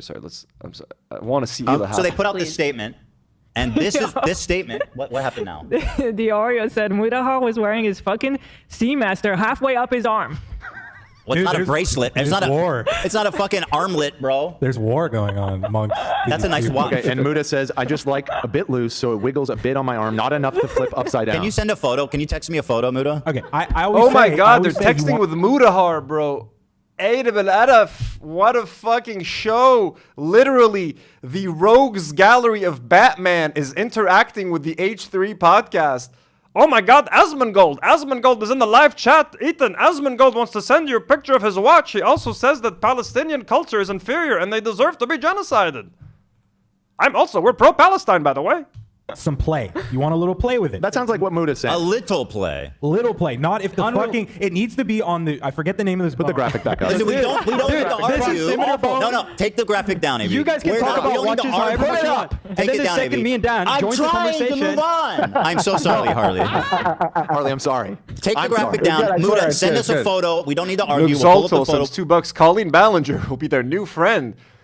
Colleen, by the way, guys, Colleen Ballinger is in for Watch Talk. We'll look and it says, and Nick, while you're there, and nice to see you. Thank you for the support, Luke Zolto. Jolly Saint Nick.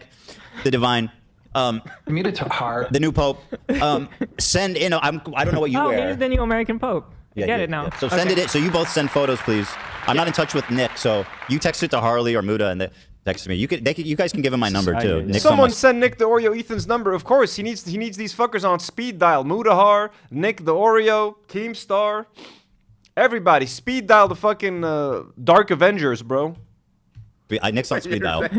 Nick should text Harley a picture of his phone. Yeah. So Harley can send it. But I to was saying him. also you can get my number from either one of those guys. All right, can we move on, please, Dan? Yeah. Do I have your permission to move on? We are putting it behind us and we are moving forward. Yeah, Ethan. You know, Anissa Thank you, and Ethan, Ian are finally. at home like they're perfect. They're Sinister Six. eating each other. Ethan can't finish his sentence. This is how they see me. Oh, I'm not gonna do it.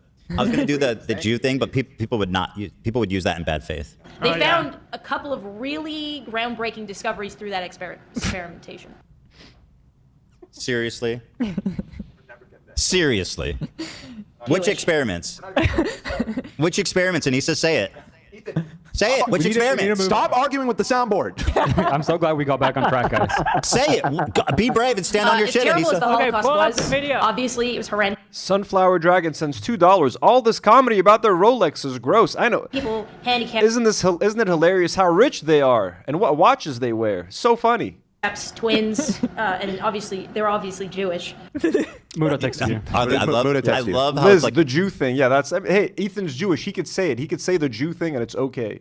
an afterthought. The Jews are like, or they did it on Jewish people. yeah, I think they did it on Jews too. I'll send it in the podcast. You focus. How can I focus now that I know there's a picture? Mudahara sent you a picture of his. Thank you, Muda.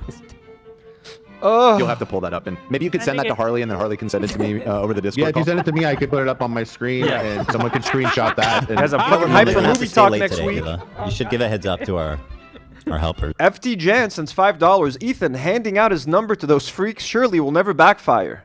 Oh, it's gonna be epic when it does. FT, thank you so much for the support. FT, we love you so much. Harley is gonna pull it up now. There it is. Ethan's All right, number so getting what the accidentally fuck? doxxed That or thing is something? huge. What's the It's a bad diameter on picture. that? I think it's a 40 if it's a Seamaster. No, that looks like a 45. It didn't look like crazy, Lou. Well, Example John, sends $5. Thank you, Example John. Is Harley deliberately parodying Hassan's stream setup? Yes, he is. He did that on purpose. Let me try to get you a better view here. He is doing it. Yep, he's got the neon. He's aping Hassan. He's making fun of Hassan right now. Hilarious, isn't it? Thank you so much for the support. Example John, we love you. The only reason we needed a picture was to see the Slack. He didn't get the Slack. Yeah, you didn't take a let me see it again. You want that again? You want that again? Let me see it. I can see the Slack.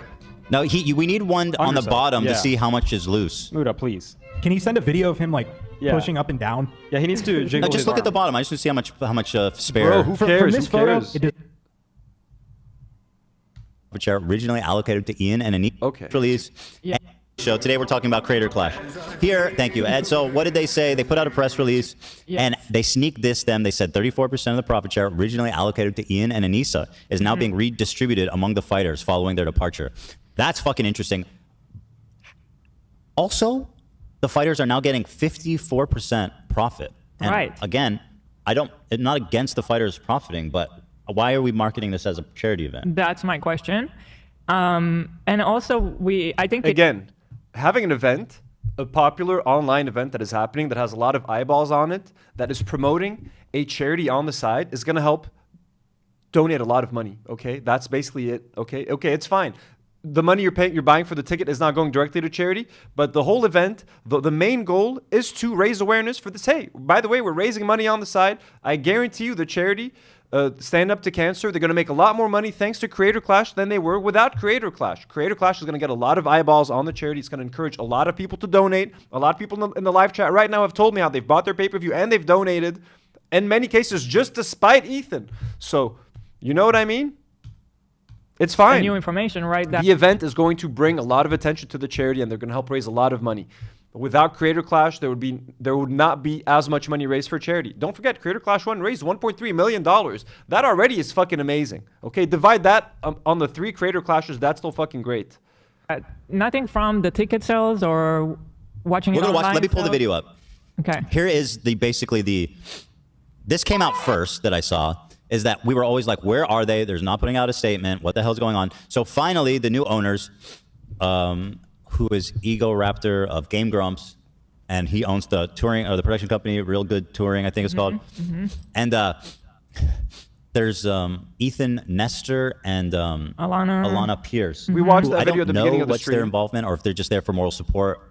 It sounds Just there to support. Yeah, I think they're just spokespeople for the event now. That's They're nice. hosting also the night of the fight. They're doing something that night. They're hosting, involved. Yeah. Gotcha.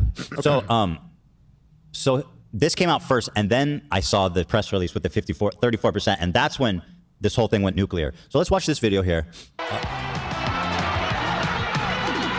There's a few standout moments here. Nobody brought boxing gloves to punch me in the face? Oh, I should have. No one's ever done that there before. Hello, everybody. I'll say of these three people, they all seem to be very nice, very kind people. And I said beforehand, whoever inherits this mess, I will put no blame on. Like, they were given a week. Not only don't put any blame on, leave them alone. I'm not gonna blame them for anything, but I'm still gonna harass the shit out of them. No, fuck your blame. No one gives a fuck if you blame them or not. Leave them the fuck alone. You don't have to be fucking shitting on them. Leave them the fuck alone. iDubbbz and Anissa are gone. They've left the event. Okay? Oh, losing a little stretchy. You're getting a little stretchy, Maki. Good little boy, you sweet little boy. Yeah, you get cozy. You get cozy. Okay. Sorry, what was I saying? Leave him alone. Leave these people alone, bro. Okay? That's it. Stop. I will not blame them, but I will also not stop harassing them. Just fuck off, man. Okay, to pick up the pieces of a catastrophic nuclear meltdown that Ian and Anissa, and their sheer incompetence, their sheer lack of foresight, greed, stupidity. And what else? Patheticness. Narcissism? Narcissism. You know, left behind. Narcissism. What else? Zionism. I mean narcissism, Ethan. The genocide. I'm not the genocide. My name is Ethan Nestor. I fought in Creator Clash 2, and I won. And I'm here with my pals. Seems like a to nice talk guy. About Creator Clash 3. Alana's nice. I know her. I've never talked to Aaron, but They all hate you, Ethan. They all fucking hate you. Guarantee. Call them nice as much as you want. No one wants to fuck with you. Ethan Nestor doesn't want to fuck with you. Alana's not gonna want to fuck with you. And Aaron is not gonna want to fuck with you. Okay? Everyone fucking hates you at Creator Clash. Gara fucking teed, man. Okay? Call them nice as much as you want. It's not gonna change shit. he also seems like a nice guy. Yes, hi, I'm Alana. These are three of the I nicest also people support I've met since I've moved There out it is. here. There it is. And Harley, you want to say AB for speaking up, folks. He called them nice. He called them nice. He called them nice. AB, the courageous. AB, folks. AB. Abdullah Ayad from Lebanon. Anything mean about either of these three or no? No, out of those three, I like Aaron the least by far, and I really like Aaron a lot. So, I mean, that's all I gotta say on Wow, those three. that's a stunning endorsement. So No, but I was curious though, because Aaron was involved in the first two. So I don't know what the like the thing about, like you were saying, you wouldn't blame the people who inherit Creator Clash, nor would I, because they got to pick up the pieces. But I don't know what the breakdown was or the dynamic any step of the way. So for me personally, like when iDubbbz and Anissa left, I'm not, as a fighter, I mean, I wouldn't be like, oh, cool, now it's a new person. I actively worked with Ian and Anissa because I enjoyed working with them, but I don't really like working with content creators because of basically how it turned out in the end, how it is now. But initially, I'm picky with who I would work with. Oh, I'm sure. By the way, this guy, folks, has sued everyone he used to work with. Everyone on Epic Mealtime. Like, there's a guy who left Epic Mealtime and he started his own, like, food-related, like, YouTube thing or whatever, Instagram page. And then Harley fucking sued him. Like, you're not allowed to do anything food-related. He's a fucking litigious asshole, okay? So no one likes to work with you. And other people sued him over, like, a bunch of other shit. Like, no one likes Harley, bro, okay? Let's just fucking put that out there. And again, without Epic Mealtime, no one knows who the fuck you are. No one here knows why the fuck we're watching this anyways. I just know who you are. So if there's a whole new dynamic going on there, it's on a new date, fighters are backing out. It's kind of just, it is a different event. But what's, like, I mean, when you bring up the profit thing, I know someone was going to get paid. I know someone's going to make money, obviously. But because of all the bad vibes around the event, they have to kind of explain more things and be transparent about more things. So I'm just curious, like, who asks these questions, bro? Like, if you're joining someone's event and it's like, yo, you're gonna get paid this, you're gonna make that, you cool with that? Yeah, why do you want to know how much they're getting paid? Like, I've never thought in my life to ask, like, my boss, hey, how much do you make, by the way? How much are you making? You know what I mean? Is that a normal thing? Are people supposed to know how much everyone is making at an event? Take care of your own salary, bro. Take care of, negotiate your own contract, negotiate your own salary, negotiate your own purse. You're good? Don't worry about anyone else. Don't worry about anyone else. Just fucking take care of yourself. If you're doing a job that someone else is doing in the exact same way, you want to make sure everyone gets paid the same, sure, but like don't be asking too many questions. What is that? And now he wants to make Aaron look bad? Like, how much is Aaron making? What's his percentage, huh? If iDubbbz and Anis are making 34, the other guys does he keep 46%? Like, shu khassak, bro. It's none of your business. You want to fight there? Fight there. You don't want to fight with them? Don't fight with them. how much does Aaron make from Creator Clash 3? Sure, yeah, I think that's a totally fair. I think you're right. I think full transparency here is. He just asked it. How much does Aaron make from Creator Clash? Why do you want to know, bro? None of us need to know. Me knowing how much Aaron is currently making out of Creator Clash 3 does not impact me wanting to watch it or not watch it or want to support it or not. What does that have to do with anything, bro? About more things. So I'm just curious, like, how much does Aaron make from Creator Clash 3? Sure, yeah, I think that's a totally fair. I think you're right. I think full transparency here is needed. Frankly, I'm surprised that they even want to fucking do this. To me, that seems like suicidal ambition. But he's dedicated. He wants to do it. He thinks he can pull it off. I mean, I know. Bro, they like the event. It's a fun. It's a really fun event. It's a good brand. Okay, leave him alone. He's gonna make their life hell, bro. Ethan's not gonna stop. That's crazy. You can already tell. Like, why would he want to subject himself to my abuse for the next 5 months? Oh my God, why would he do that? That's crazy, dude. It's a big force, right, in the creator space, I think. So maybe he can do it.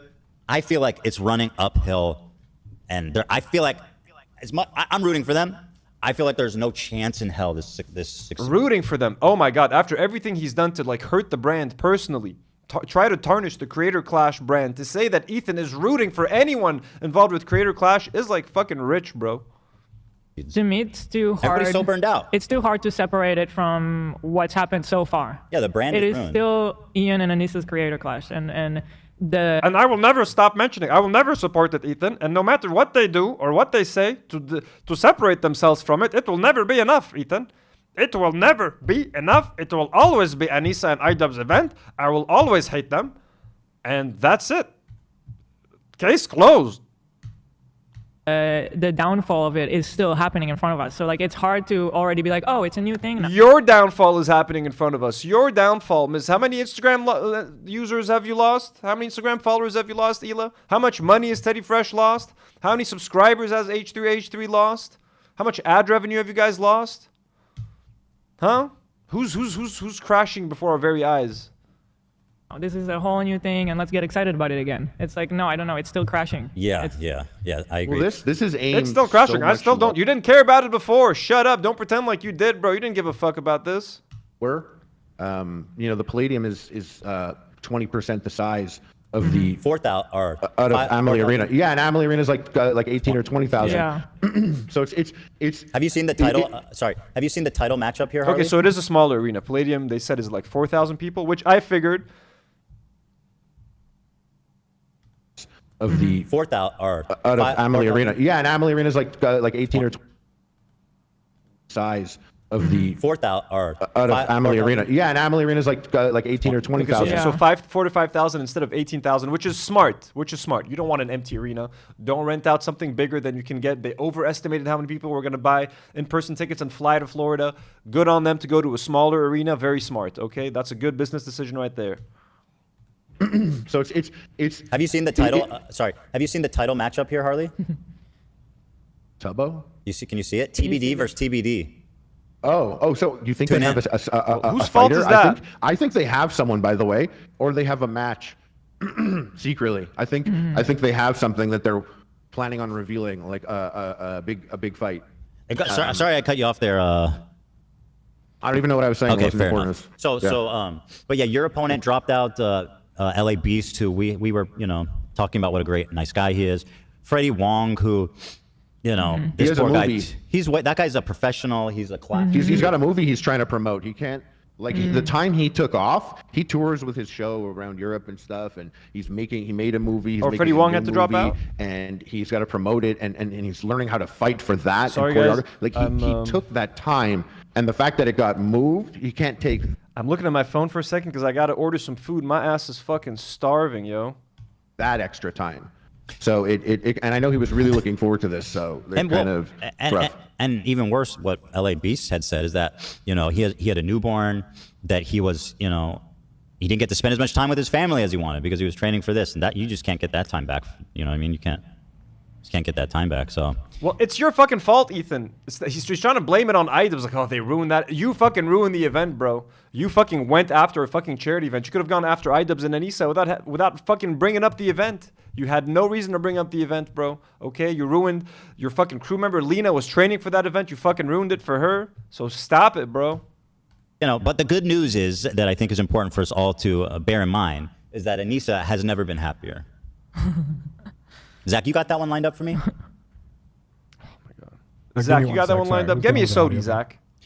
Yeah. It's me, eh? It's my mic. Like a little echoey from you. This house I'm in is huge. Look at it. You know how much I spent on this house? It's a nice room. Huge place in Hollywood. Nice ambience. But I truly am genuinely the happiest I've ever been. Yeah, just bear that in mind as we plow through this story. So let's watch.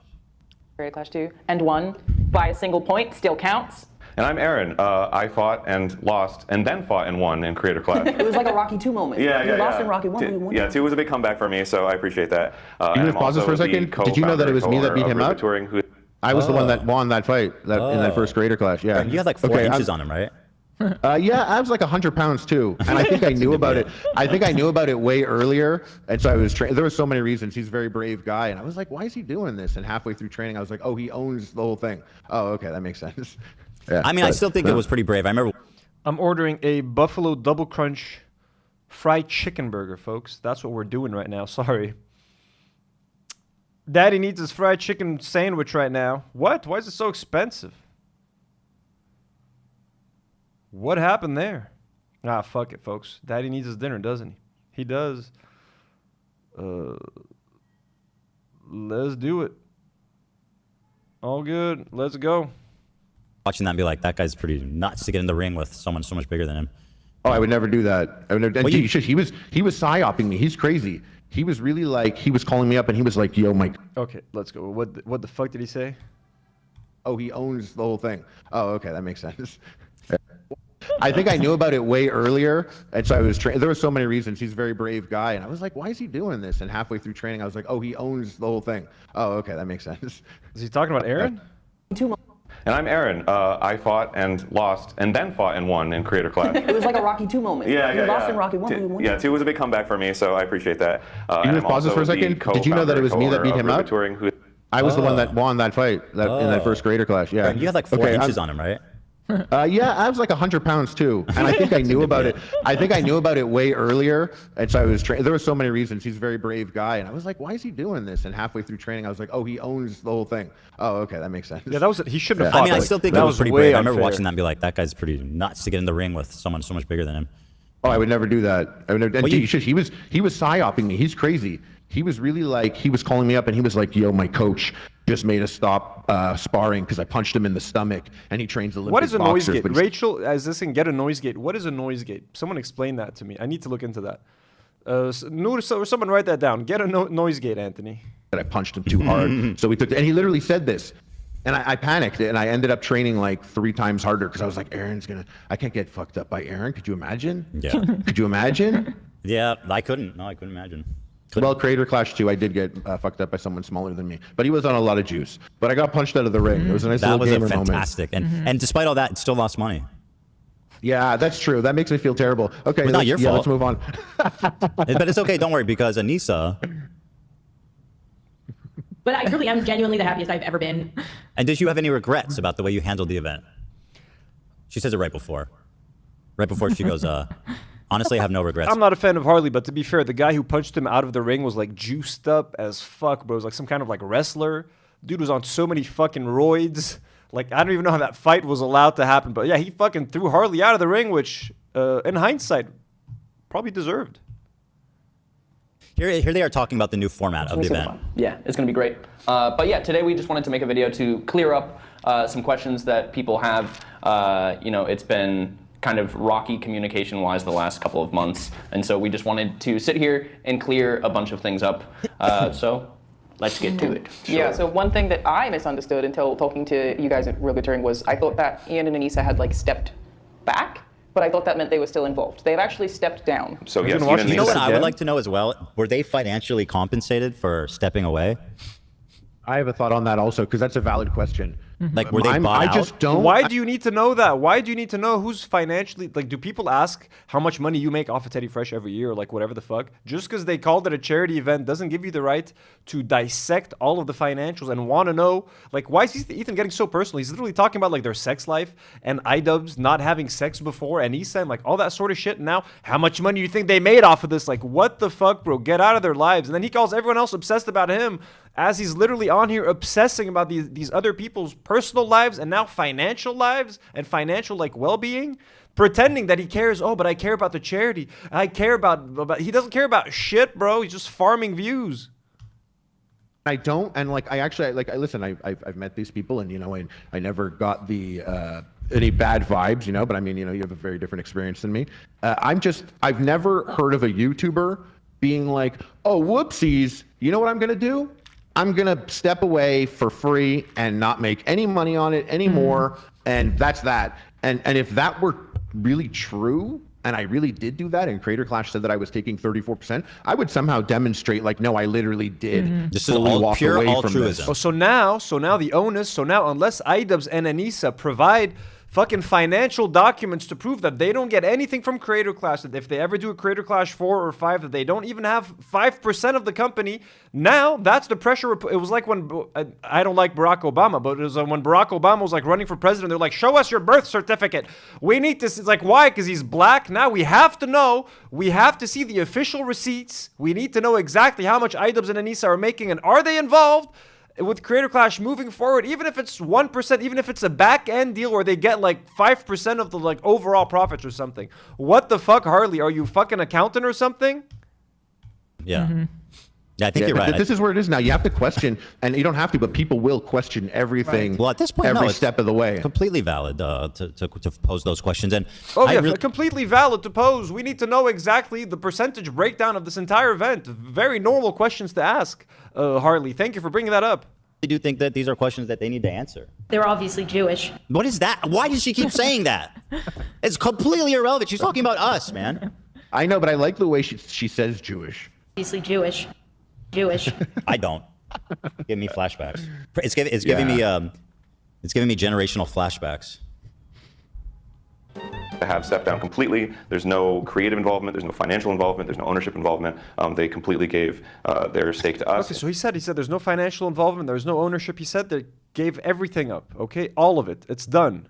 Including their financial stake. They actually dispersed among the fighters.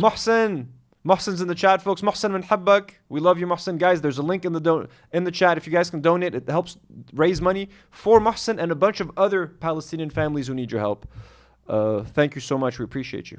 Which is very cool of them to do. Throw your questions at Aaron. So this part I'm confused about too, because here he's like framing it like it's a nice thing he did. I think they're just being diplomatic in the video. Yeah. But the sneak diss was placed in the FAQ at the very bottom. Oh, and by the way, these scumbags were about to take 34%. You're focusing on that one, but I think also the other one where it's like about the charity element, it's also in the FAQ. Yeah. Because they say this is a traditionally for-profit event. None of the events money going to charity. I think that's also... They said that in the video, right? It's also on the FAQ page. And I think they say that exactly in the video. Probably, also. Yeah. But isn't that also a sneak diss in a way? Isn't that also a sneak diss, Ethan? We're going to get back to Hila. I just want to remind you guys, let's watch that again for anyone who missed it. As they're complaining that iDubbbz and Anissa were about to take a salary from Creator Clash 2. I think we have to watch this again for anyone who just joined late. Okay, as Ethan and Hila complain about that, do not forget that Ethan was encouraging them to take a salary. Let's watch that clip again.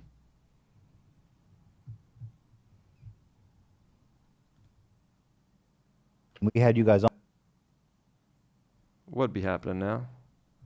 Sorry, guys. Technical guys on after difficulties. What's happening here? Where's that video?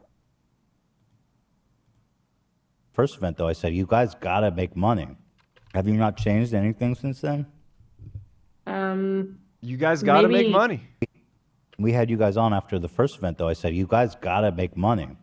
Have you not changed anything since then? Maybe next year we've talked about taking a salary next year because it is more than a full-time job. I mean, Did you guys not take a salary at all? No, not last year. This year I don't think we will. I don't know. We haven't. It won't be a big one if we do. It's on par with every other, employee. It's kind of at the top-ish, but I don't know. We got to look at some numbers and stuff before we make a decision on that. Yeah. But next year we'll take we're reworking the framework so we, our coworkers are making us take a salary next year, so that's fine. Yeah, I mean. Well, you need to make money to survive, and you're not the only one that's talked to us about it. Stupid ass, dumbass chat, idiots. Yeah. Idiots. It's my fucking show. Let me ask what the fuck I want. Yeah. No, that's valid. That's valid. Yeah, It but well, yeah. We guys, just know that we're very aware that we're fine, and we can do this for a few years without taking any sort of salary. But so don't. Why would you do that? I just don't. I want you guys to Just take care of because yourselves. Yeah. Well, we are taken care of. We're good. Mm-hmm. We're smart. We're adults. Yeah, but why are you so- going to dig into your savings? Whatever. Okay. See. All right, we're gonna keep this video ready. Anytime we need to pull it up, you know what I mean? Because Play in the video. probably also. Yeah. But isn't that also a sneak diss in a way? Because Ian and Anissa always call this a charity event. Well, you would think so. This except is I'm not a charity I'm once event. again confused by the new ownership. Isn't it the sneak diss? They're calling it the charity. They think Aaron is sneak dissing Anissa and iDubbbz by mentioning the 34%. He's not. He's just reassuring the fucking audience, like, yo, all these annoying fucking trolls, like, yo, it's fine, okay? Like, everybody chill out. They're done. Is they're like, and we're going to keep doing the same model. Except I don't think they are calling it a charity event. I think they are. Or at least they're giving that If you look at atmospheric. At the FAQ page. Sure, absolutely, with pleasure. Where there's a question, what's happening with fundraising and charity? Great question, by the way. Mm-hmm. What's happening with ticket refund? I'm looking for when and where. Like the fifth one down there. Here you go. Fundraising efforts will continue and expand in the lead up to the new event date. All funds raised so far are secure and unaffected. The Creator Clash 3 broadcast will once again be run as a charity stream, Oh. with Stand Up to Cancer remaining our exclusive beneficiary. Funds raised through the Creator Clash Tiltify campaign go directly to the charity. Well, of course they do. That's how it works. That's like being like, all money we give to St. Jude's goes directly to St. Jude's. It's like, yeah. All donations and designated fundraising proceeds go to them. So, keep reading. While Creator Clash is a traditionally promoted for-profit event, that's definitely a sneak diss, I think, to how they've been running it. The financial success of the event does not impact the amount raised for charity. That part to me is shocking to hear. Yeah. Yeah, because if you're talking about a charity event, everybody going to the event feels good. Guys, are you shocked? Hila's shocked. Raised for charity. That part to me is shocking to hear. Yeah. Yeah, because if you're talking about a charity event, everybody going to the event feels good about if the event does well, charities get more money. It makes people more generous. It makes people open their pockets. It makes the influencers be more invest money. The financial success of the event does not impact the amount raised for charity. That part to me is shocking to hear. Yeah. Yeah, because if you're talking about a charity event, everybody going to the event feels good about if the event does well, charities get more money. It makes people more generous. It makes people open their pockets. It makes the influencers be more invested. They're more generous with their time. It's like if Games Done Quick had a cap, and that was fundraised and everything else was separate. It wouldn't have that endless sky's the limit. Oh, last year's Creator Clash fundraised this amount or whatever. You know what I mean? I guess there is no ceiling cap for it, but the fighters don't have the motivation to promote the event in that case. Right. There's no Funnily it's just a separate. They're two separate things. They just feel different. Like right now. But it's easy. Again, it's easier to promote the charity when it's attached to the boxing event? Would it have been nicer? Full disclosure, would I have liked it if knowing that from the $20 that I paid, or the $25 that I paid for the PPV, if like, you know, $5 or $10 are automatically given to the charity? Yes, that would have been nice. That would have been a nice little move. I would have appreciated that, just like I did when I paid for Creator Clash 1. And that's what I thought I was getting for Creator Clash 2, but they lost money and weren't able to donate. It's nicer. But again, they've already raised $200,000. The only reason they've raised that $200,000 is because of Creator Clash, is because they're promoting it. As they promote the event, they're promoting the charity. It's not that fucking complicated. Okay, have you ever watched a fucking telethon or something? That's how these things work. There's a TV show and like, hey, by the way, you can call in and donate. The more you call, the more you donate. And as the event is going on, as it's live, as people are watching, they can keep encouraging people to call in and donate. It could be a whole fun thing. Okay, stop making it seem like it's that fucking crazy ass thing. It's a for-profit event. That's fine. That is on the side promoting a fucking charity. So you can call it a charity event, because at the end of the day, the goal is to raise money for charity. They're going to raise a lot more money for charity than they're going to make by selling these fucking pay-per-view tickets and in-person tickets. I guarantee you. Don't you fucking worry about that shit. They're not going to make $1 million by selling pay-per-view tickets and in-person tickets for this event. They're not. Okay? The fundraiser happened, the Creator Clash fundraiser happened, but like there's still people boxing, but the financial success of that isn't going to charity. So the charity aspect's it's not a charity event. That's like it's not a charity. It's like going to a Taco Bell and they've got a little plastic tip jar piggy bank for a quarter for starving kids. And so it's a charity Taco Bell. It's a charity restaurant. No, it's not. Right. Yeah. No, it's true. not. It's they've made it two separate things. Yes. So the boxing event is not a charity event. A Froggy Friend sends $2 Canadian.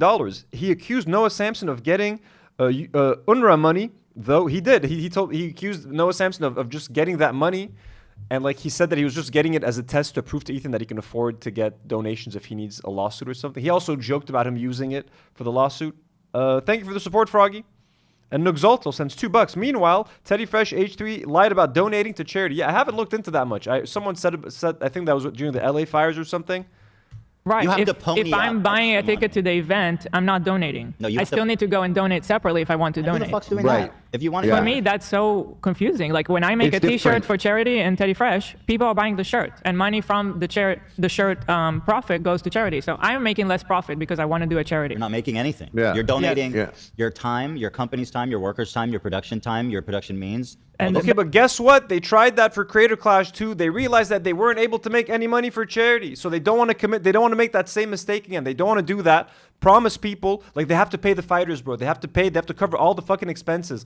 It didn't work for Creator Clash 2. Okay, so why do you want them to do the same thing for Creator Clash 3? At least this way, no matter what happens with Creator Clash 3, if they don't sell any pay-per-view tickets, if they don't sell any in-person tickets, the donation money is safe. It's still being raised. Even if Creator Clash 3 gets fucking canceled, even if it gets canceled, it doesn't happen and people get refunded, at least the charities still get money this way, bro. How do you not see that?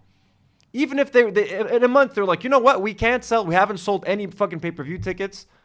We can't sell pay-per-view tickets. We can't sell any in-person tickets. We've decided, you know what? Fuck it. We're going to cut our losses. No more Creator Clash 3. Guess what? There's still a donation site that's still working. They've already raised $200,000. At the very least, $200K are now going to charity thanks to Creator Clash, regardless of the event even fucking takes place. Okay? They're not talking about that.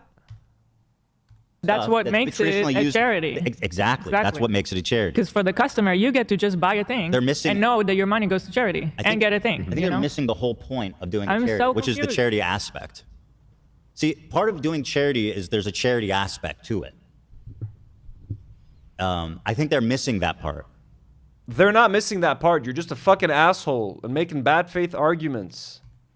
Yeah. Creator Clash 1 was a different setup. It had the boxing event raised the money, and it did a good job. You know what I mean? The second one obviously didn't. And you know, fighters got paid, and they got paid an amount, and you know, it was something that people spoke about after the first event. But fighters got paid, but because the event raised 1.2 million, people didn't care if a bunch of fighters got 50K. You know, some people did, definitely, because they didn't know beforehand. But the fighters didn't. We didn't know beforehand that money was going to exist. They kind of like surprised us with it. So I guess they had lofty aspirations for the next Creator Clash and the next Creator Clash, because once again, I just don't see YouTubers being like, hey, here's all this extra money, you guys get money. They probably just had a vision and aspirations for it that were, maybe they felt it was just fair to give something. They should. I'm just thinking. I'm always thinking about it. I don't have any answers. I just ponder. This whole on it. thing could have been avoided if they just didn't do this whole charity aspect. It's just deceptive. It is. You're just coercing people to be more generous, to spend more, and at the end of the day, the only way charities get money is if you also go to Tiltify and donate directly, which, by the way, nobody fucking is going to do that. Like, nobody knows to do that. They've already donated $200,000. They're definitely going to know to do that. Stop fucking lying about this, bro. It's just, there's no charity event that works like that. It's just the other bananas. way they're using it is like, how dare you criticize a charity event? That's the other thing. These people have been going, Ethan's trying to fuck with a charity event. Oh, what? I'm trying to save charity. I'm on the side of charity. In the second creator clash, we found out months later that it didn't make any money and that it lost money. Isn't that crazy? Because then you have the podcast of her saying... You know what's crazy? You raided a village in Ramallah. Stop talking about crazy shit, bro. No one gives a fuck what you have to say. You raider of Ramallah. You went to an innocent family, fucking took their dad out of his fucking bed, scared the living shit out of the kids, and you can't even show any remorse for that. So that's way fucking crazier than an influencer boxing event losing money, Hila Klein. Isn't that crazy? Oh my God, they did what? Charity. In the second creator clash, we found out months later that it didn't make any money and that it lost money. Isn't that crazy? Because then you have the podcast of her saying they already knew it at the gala. At the gala? Yeah, so that was something where I'm like, okay. Isn't that crazy? Please, Harley, tell us more. Anthony Bensivengo sends $10. Thank you so much, Anthony. Very generous. I love how sabotaging an event that raises money for charity over petty personal beef is literally a BoJack Horseman plotline, and Ethan is doing it unironically. Oh my, dude, I can't. If I either don't remember this episode or I haven't seen it because I haven't finished BoJack Horseman. I think I had like 2 seasons left or something. That's fucking hilarious that he's doing it unironically, bro. He's doing so many things unironically now. Things that he would have done ironically in the past and things that he joked about. Ethan is becoming his own greatest enemy. That's fucking hilarious. That's such a good catch. Anthony, thank you so much for supporting the channel at that level. We didn't know until months later. And then it got me thinking, I, for whatever reason, had ended up separating from the event. I didn't want to be a part of it anymore. And then I'm curious if they knew then how the event was going to play out. Did they really just decide within those 2 weeks, oh, this event is going to lose $1 million? They must have already had ideas we're thinking about not doing the event. Because it seems like You're talking about the third one. The third one or the second one? The third one. No disrespect to me and LA Beast, but me backing out and that fight not happening isn't a game changer for the whole event. So they still had an event, but then 2 weeks later they're like, yeah, it's going to lose $1 million. And it's like, well, you must have known that for a long time. Is that what they told you? I didn't know that. That's new detail. Damn, that's a new detail. I didn't even know. I didn't know. Yeah, apparently the event was going to lose $1 million. They knew it was about to lose $1 million. Well, they're I don't know if they know that. Creator Clash 3 was going to lose $1 million? Is that what he's saying? That I don't know. I wonder if it was information withheld from the fighters, because in the first Creator Clash, it's like you were privy to every conversation, every step along the way. But then as it went on, like in this one, things are, rightfully so gate kept. But we all have our audiences. Some of them might be buying tickets to this event and flights because I told them to. Right. If you're going to cancel the event, you got to let me know right away so I can tell my audience, hey, don't buy a ticket to Florida yet. Exactly. They might not do it. Or try to get a refund if you still can, right? Like on and I think they messed the communication of that up big time, every step of the way. They knew that, though. There's no way they didn't know that. That is true. If any delay, I saw Jay LeRae was telling her fans, yo, if you're ending up in Florida, we're going to do meet and greet. That's very sweet of her. They should have probably informed as soon as they knew this wasn't happening. They should have been very, very transparent. But I know it's easy to say in hindsight. There's a lot of moving parts to these things, okay? But they should let their fans know ASAP because people are buying tickets. People are, more importantly, they're buying fucking hotels, and a lot of that shit you can't get refunded. Plane tickets, I never get the option to refund my ticket, folks, okay? So if I had bought a ticket to go to Florida, I would have been screwed. So they do need to be better about communication. They need to be faster, okay? They need to be more courageous. I think they were just confused. What do we do? iDubbbz is involved in this controversy. Now that iDubbbz and Anissa are out, that's it. I think they can be better at communication. They can just deal with it more clearly without having to get so many opinions. You know what I mean? But it does suck for someone to have to cancel a flight and shit, bro. Hotels and shit. Oh my God. The whole thing of the third one happening, I think, kind of surprised all of us because, how is it going to go better than the second one? A lot of people are saying they meant to lose money this time. I don't understand the benefit of that. understand how that benefits anyone. But I did not understand why the fuck they were going to do it a third time. And I think it was going to lose. It was never going to be successful. If Ian never made the content cop and there was never this whole shitstorm around that, it was never going to succeed. Because last year on the Creator Clash 2, there was tons of hype, energy. It seemed like organically it was about as hyped as you're going to get. And they actually, I'll say there wasn't that much hype for Creator Clash 2. They never did. They haven't been doing a great job promoting that. Even Creator Clash 3, they were like, we're going to start promoting it earlier. We're going to try to do a better job. I still think they weren't doing a great job promoting. It's not getting the best promotion out there. So I would say they kind of dropped the ball on promoting Creator Clash 2 and 3. And I hope now that with the extra 4 months that they have to promote it, 4 or 5 months, that they do a better job raising awareness about this. And the creators that are involved in fighting need to be fucking making content about this day in and day out. I just don't know if their audiences care about boxing and stuff. Still lost $250,000. And they're bringing on, throwing it together where there's even less interest. Erica Stillwell just became a patron and became an abductee patron. Thank you so much, Erica Stillwell. Thank you. This time, and I got to say, just thinking like YouTuber brand, I always default like what would a YouTuber do? And I know obviously all YouTubers are different, but they're still YouTubers. And I think about it, like if you had this event again, this guy sued his old associates from Epic Mealtime for starting another food-related content thing, and he's been sued by everyone. He's a fucking asshole. Let me just fix the Maki cam real quick.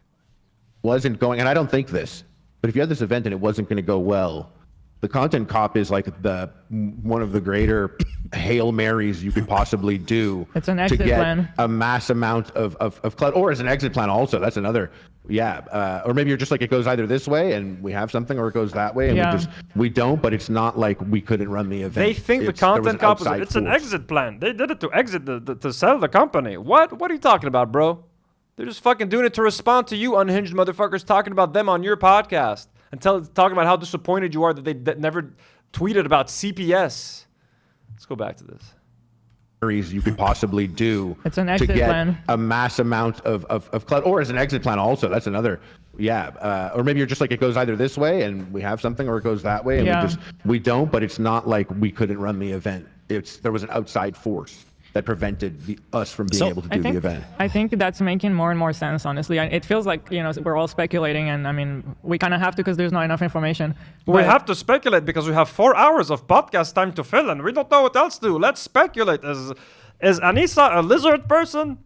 Is she actually a human, or is she a lizard person inside? And what about iDubbbz's gold tooth? Let's talk about that for 3 hours. Well, by the way, it's time for an ad from our sponsors, folks. Did I tell you I love Shopify? I love Shopify, folks. Please use Shopify. It is the greatest. What else can we talk about? Their sex life? What's Ethan, please, ideas. Dizzle McFizzle, folks, our favorite veteran, sends $10. Here's a 10 spot for Maki. You go get that baby a treat. Oh, well, thank you so much, Dizzle. We will get Maki's taking he's taking good care of folks. He gets his good food. He already had his dinner today, so he's happy. That's why he's taking his little nappy right now. He's relaxed. He ain't got to worry about nothing. Thanks so much, Dizzle, for the support. We love you so much. One of our VIPs, folks. We love Dizzle McFizzle. It does seem like it could have been one of the motives to do Content Cup, because they already knew this was just so they can blame me. Well, but they could kind of like that doesn't make be like, sense, okay, you guys, because sorry, it's crashing. I'm stepping down. I mean, I do think it's funny how they all try to blame me. But I don't know if you guys heard, but they actually did this as a mercy to me. They thought I was going to come to my senses and we were all going to sing Kumbaya and I was going to help them promote the event. So how could it be that they had any other intentions than that? Right. Clearly. They thought they were going to help them promote the event, bro. I don't think they've never lied to me or to hundreds of thousands of people who are paying into their event, or their creators, or their partners potentially. Anyway, where are we? We're here. Yeah. Basically. Yeah. Yeah, obviously you have to acknowledge me now. We have to acknowledge. Don't forget, to anyone who just joined, next week we're experimenting with a brand new format, Do Not Worry Movie Edition. We're doing a full movie show where we're going to be breaking down the latest movies, the latest news in the world of movies and television. We're going to be reviewing some things that we've seen, some fun discussions with the crew, all movie and TV related, no online drama. It's still anti-Zionist, by the way. If any one of the creators we're talking about is a Zionist, we're going to talk about it. It's going to be a Lebanese movie show, folks. And we're going to try to highlight some Lebanese and Arabic movies and stuff from time to time. So join us next week with me and the crew on Tuesday for the debut of Do Not Worry Movies, folks. that they, set the foundation for this event. Yeah. And it started out with such a positive mission statement. That's why I wanted to be involved in the first place. It is such a cool idea. A bunch of creators getting fit, punching each other in the face, and it's for charity. I feel like the message is so inherently positive that it's a shame that it became this dramatic internet thing. It is a shame, isn't it? And whose fucking fault is that? You want to point anyone that points their fingers at me, just know you've got 4 motherfucking fingers pointing back at yourself. It's such a Even at badass, this point, folks. she's saying it- Such a G. Ethan is such a look at that badass, folks. You want to point anyone that points their fingers at me, just know you've got 4 motherfucking fingers pointing back at yourself. Even at this point, she's saying it's a cool thing we could do, and it's for charity. That's the added plus. That's so fucking cringy. Hila, what did you say? Please say that again. At this point, she's saying it's a cool thing we could do, and it's for charity. That's the added plus. Yeah, I feel like Is they're being. everybody as shocked as me? It's not. I'm so shocked. Oh my God. Hey, Hila, what's happening with the aid that's going into Gaza? Have you talked about that? Have you talked about the aid blockade? Or the only thing that shocks you is that they're doing a boxing event with a charity on the side. That's the shocking stuff. That's what you're spending 4 hours talking about. That's, you know what I mean? That's the important shit you got to cover on your show, huh? For charity. Well, and that's She's that's so happy, bro. Bro, look at her smile. Could do, and it's for charity. That's the added plus. Yeah, I feel like Is they're being. everybody as shocked as me? It's not for charity. Well, and that's. I'm so happy. It's not for. It's literally, you know what I mean? It's not for charity. You're happy there, Hila. Hila's happy, folks. She's having a good time shitting on Anissa. Maybe they got she got a bad report on Teddy Fresh today. They saw that sales are down 30% company wide.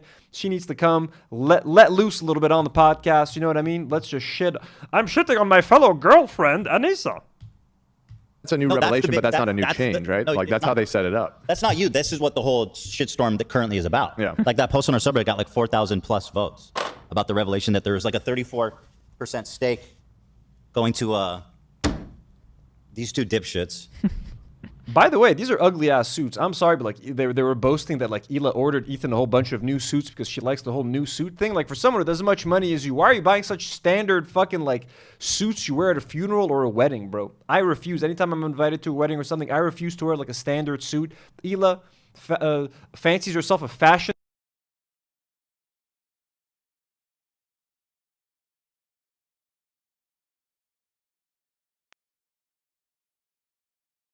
The mics are back. Audio's back. Here's my face in case the cameras are still on. Are the cameras still on? Well, here, let's see. La la la la la la la la. I'm also expecting my... Ooh, we're back, folks. We're back in business. We're back in business. Let me see what this looks like on the show when you guys do this. What was I saying about Hila? Anyways, I can't remember. Let's get back to the video. And I'm just very glad that attempts are being made to fix all that. Yeah. Oh, the suits. I was talking about the suits. Yeah, ugly ass motherfucking suits. You know, Hila fancies herself a fashion designer. She got her own clothing brand and shit. These are the suits you buy, Ethan, and that fucking shirt, that green fucking shirt with that color of suit. This is hideous. I'm sorry, bro. This is really ugly.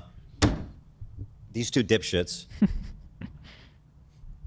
And I'm just very glad that attempts are being made to fix all that. Yeah, I think one of the biggest questions that people have is about how the event was run in the past and what is going to be different about it now, because obviously the first year was crazy successful. There was over $1.3 million raised. Oh, you know what's my favorite thing, Harley? You might have seen this. Do you have this soundbite of Ian saying, are you at the computer, Zach, or is he up? I think he's in the restroom. Oh. This Israel is sabotaging us. You know it, folks. You know it. Who said that in the chat? Sorry, I missed who wrote it. Israel sabotaging us. Vincent Valenhyde. Yep, I know. They don't want you guys to go. Israel doesn't want you guys to watch Creator Clash 3, folks. That's what's happening right now. Ian is talking about how when they found out they lost money. And he's like, yeah, so we lost 250,000. You know, we spent a lot of money on parties and stuff. But the first time, I woke up and everybody was gone, and I didn't get a chance to process my trauma. So what we needed to do was throw 2 lavish parties for ourselves so that we could all congratulate ourselves and console each other on self-inflicted trauma for charity, or not even in their case, apparently they're making money. And then he goes, I wouldn't change it for the world. Yeah. I'm sorry? You lost $250,000. You admit you wasted it on these lavish fucking vanity parties, and then you say to the kid, Harley, fix your lighting, bro. Look at this fucking millionaire dude living in a fucking mansion. What kind of shitty setup is this? Look at this, bro. Look at this setup. We got no money here. We're in the fucking Middle East. I'm in Lebanon, bro. Put this together with my fucking bare hands. What is this? What's this lighting? I mean, my lighting's not great, but like, holy fuck, Harley. you admit you wasted it on these lavish fucking vanity parties, and then you say to the camera, we wouldn't change it for the world. How about not having the fucking parties? Yeah. Let's start there, right? when I first went down to the lobby and I pulled up to the gala, it's their thing. It's not my thing. They could do whatever they want, but I definitely was like, this is not a necessary part. This is not a necessary part. Yeah. And I was, once again, pocket watching. I was looking at everything. I was looking at every creator that was there. I'm like, oh, look, there's dozens of people from Smosh here. They all got rooms. There's no way that everyone from Smosh, all 10 of them are like in a bed, you know? True. Right. But still, I'm like, they all got rooms. I'm looking at it, you know? I'm like looking at everything. What a horrible guy to have at an event, man. I would hate to have someone like Harley at like a fucking wedding or something, like just like fucking watching and like calculating, like, oh, they must have paid $20 for this. Oh, they must have paid $13 for this. Oh, these napkins look expensive. How do they afford to get this band here? Who do they pay to get this? Like, dude, just shut up, man. Either fucking enjoy the party or don't go. Don't go. Love that ad. Dude walking around. Fucking, what's this called? Pocket watching? Who's here? How much have they spent? How much? What percentage is the manager taking? What's the salary? What's the waiter's salary here? I need to know everything. What the fuck is going on, bro? Lucy and Wagon sends AED 729 AED. Big love fan from Sudan. Oh, how's it going? So we got someone from the UAE right now from Sudan. Sudan. We love Sudan. We love the Sudanese. Thank you so much for the support. Lucy and Wegan or Wejin. That's so sweet of you guys. Thank you so much. Love the Sudanese. Love the Sudanese food is actually very good. Noxaltal, $2. Suits looks like they're from LA Fashion District. Look, I don't know where the fuck they're from, but Hila made a whole thing about buying them. That shit ugly. Kiko the Fool sends $5.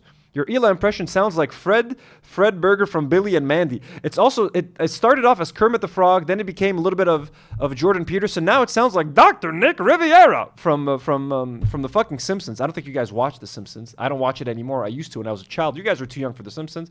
But anyways, thank you so much for the support, Kiko. Very generous, and we love you so much. You know what I mean? That's a lot of fucking money. I'm being really, you know, oh, he's still in the bathroom. You know, I wanted that. Yeah, he's Zach. Coming. W's in the chat for Sudan, folks. W's in the chat for Sudan. Right now, we fucking love Sudan. Friend of the show, the country of Sudan.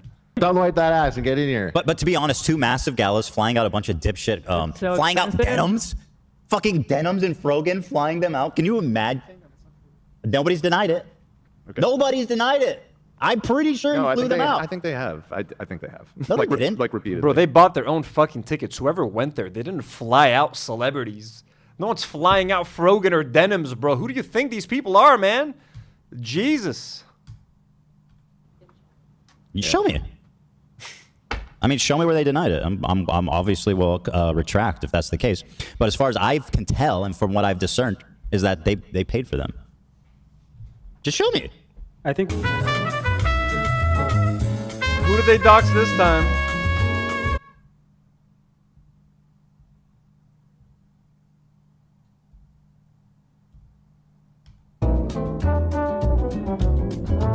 So they're talking about Denims and Frogan and then cut the clip. What did they say about Denims and Frogan, bro? What the fuck, man? Okay, whatever. Just let it go. What's going on? No, he was wondering if the button worked. Oh, there's a button pressed? Yeah. Oh, okay. So now you're going to say something racist? No, we're so late. I already did. You already, welcome to the behind racist thing's already happened, Harley. scenes. That's weirder than I thought. I thought I was in trouble. We have the camera on you, Harley, so what do you have to say for yourself? Oh, I was going to say that the spaghetti at Jollibee. No, I was going to say that the flights are like, yeah, I don't know if they paid for flights or whatnot, but everyone got hotel rooms, you know? And I was pocket watching. I was walking around. I was asking, did you pay for that hotel room or did they give it to you? Writing it all down on my notebook. The fuck, man?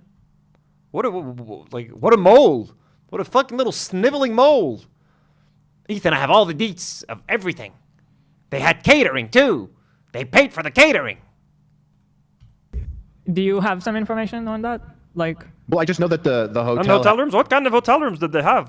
Harley, can you give us more details? Were they the standard ocean suite? Was there an ocean view with the hotel room?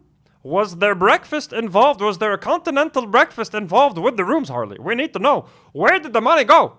Where did the Creator Clash money go? Okay, did you get those little shampoo bottles that you can take with you, or were they the kind of shampoo that is attached to the wall in the bathroom? Harley, we need to know the details about the hotel rooms. Please tell us. What kind of shampoo did they use? Can I take the soap back home?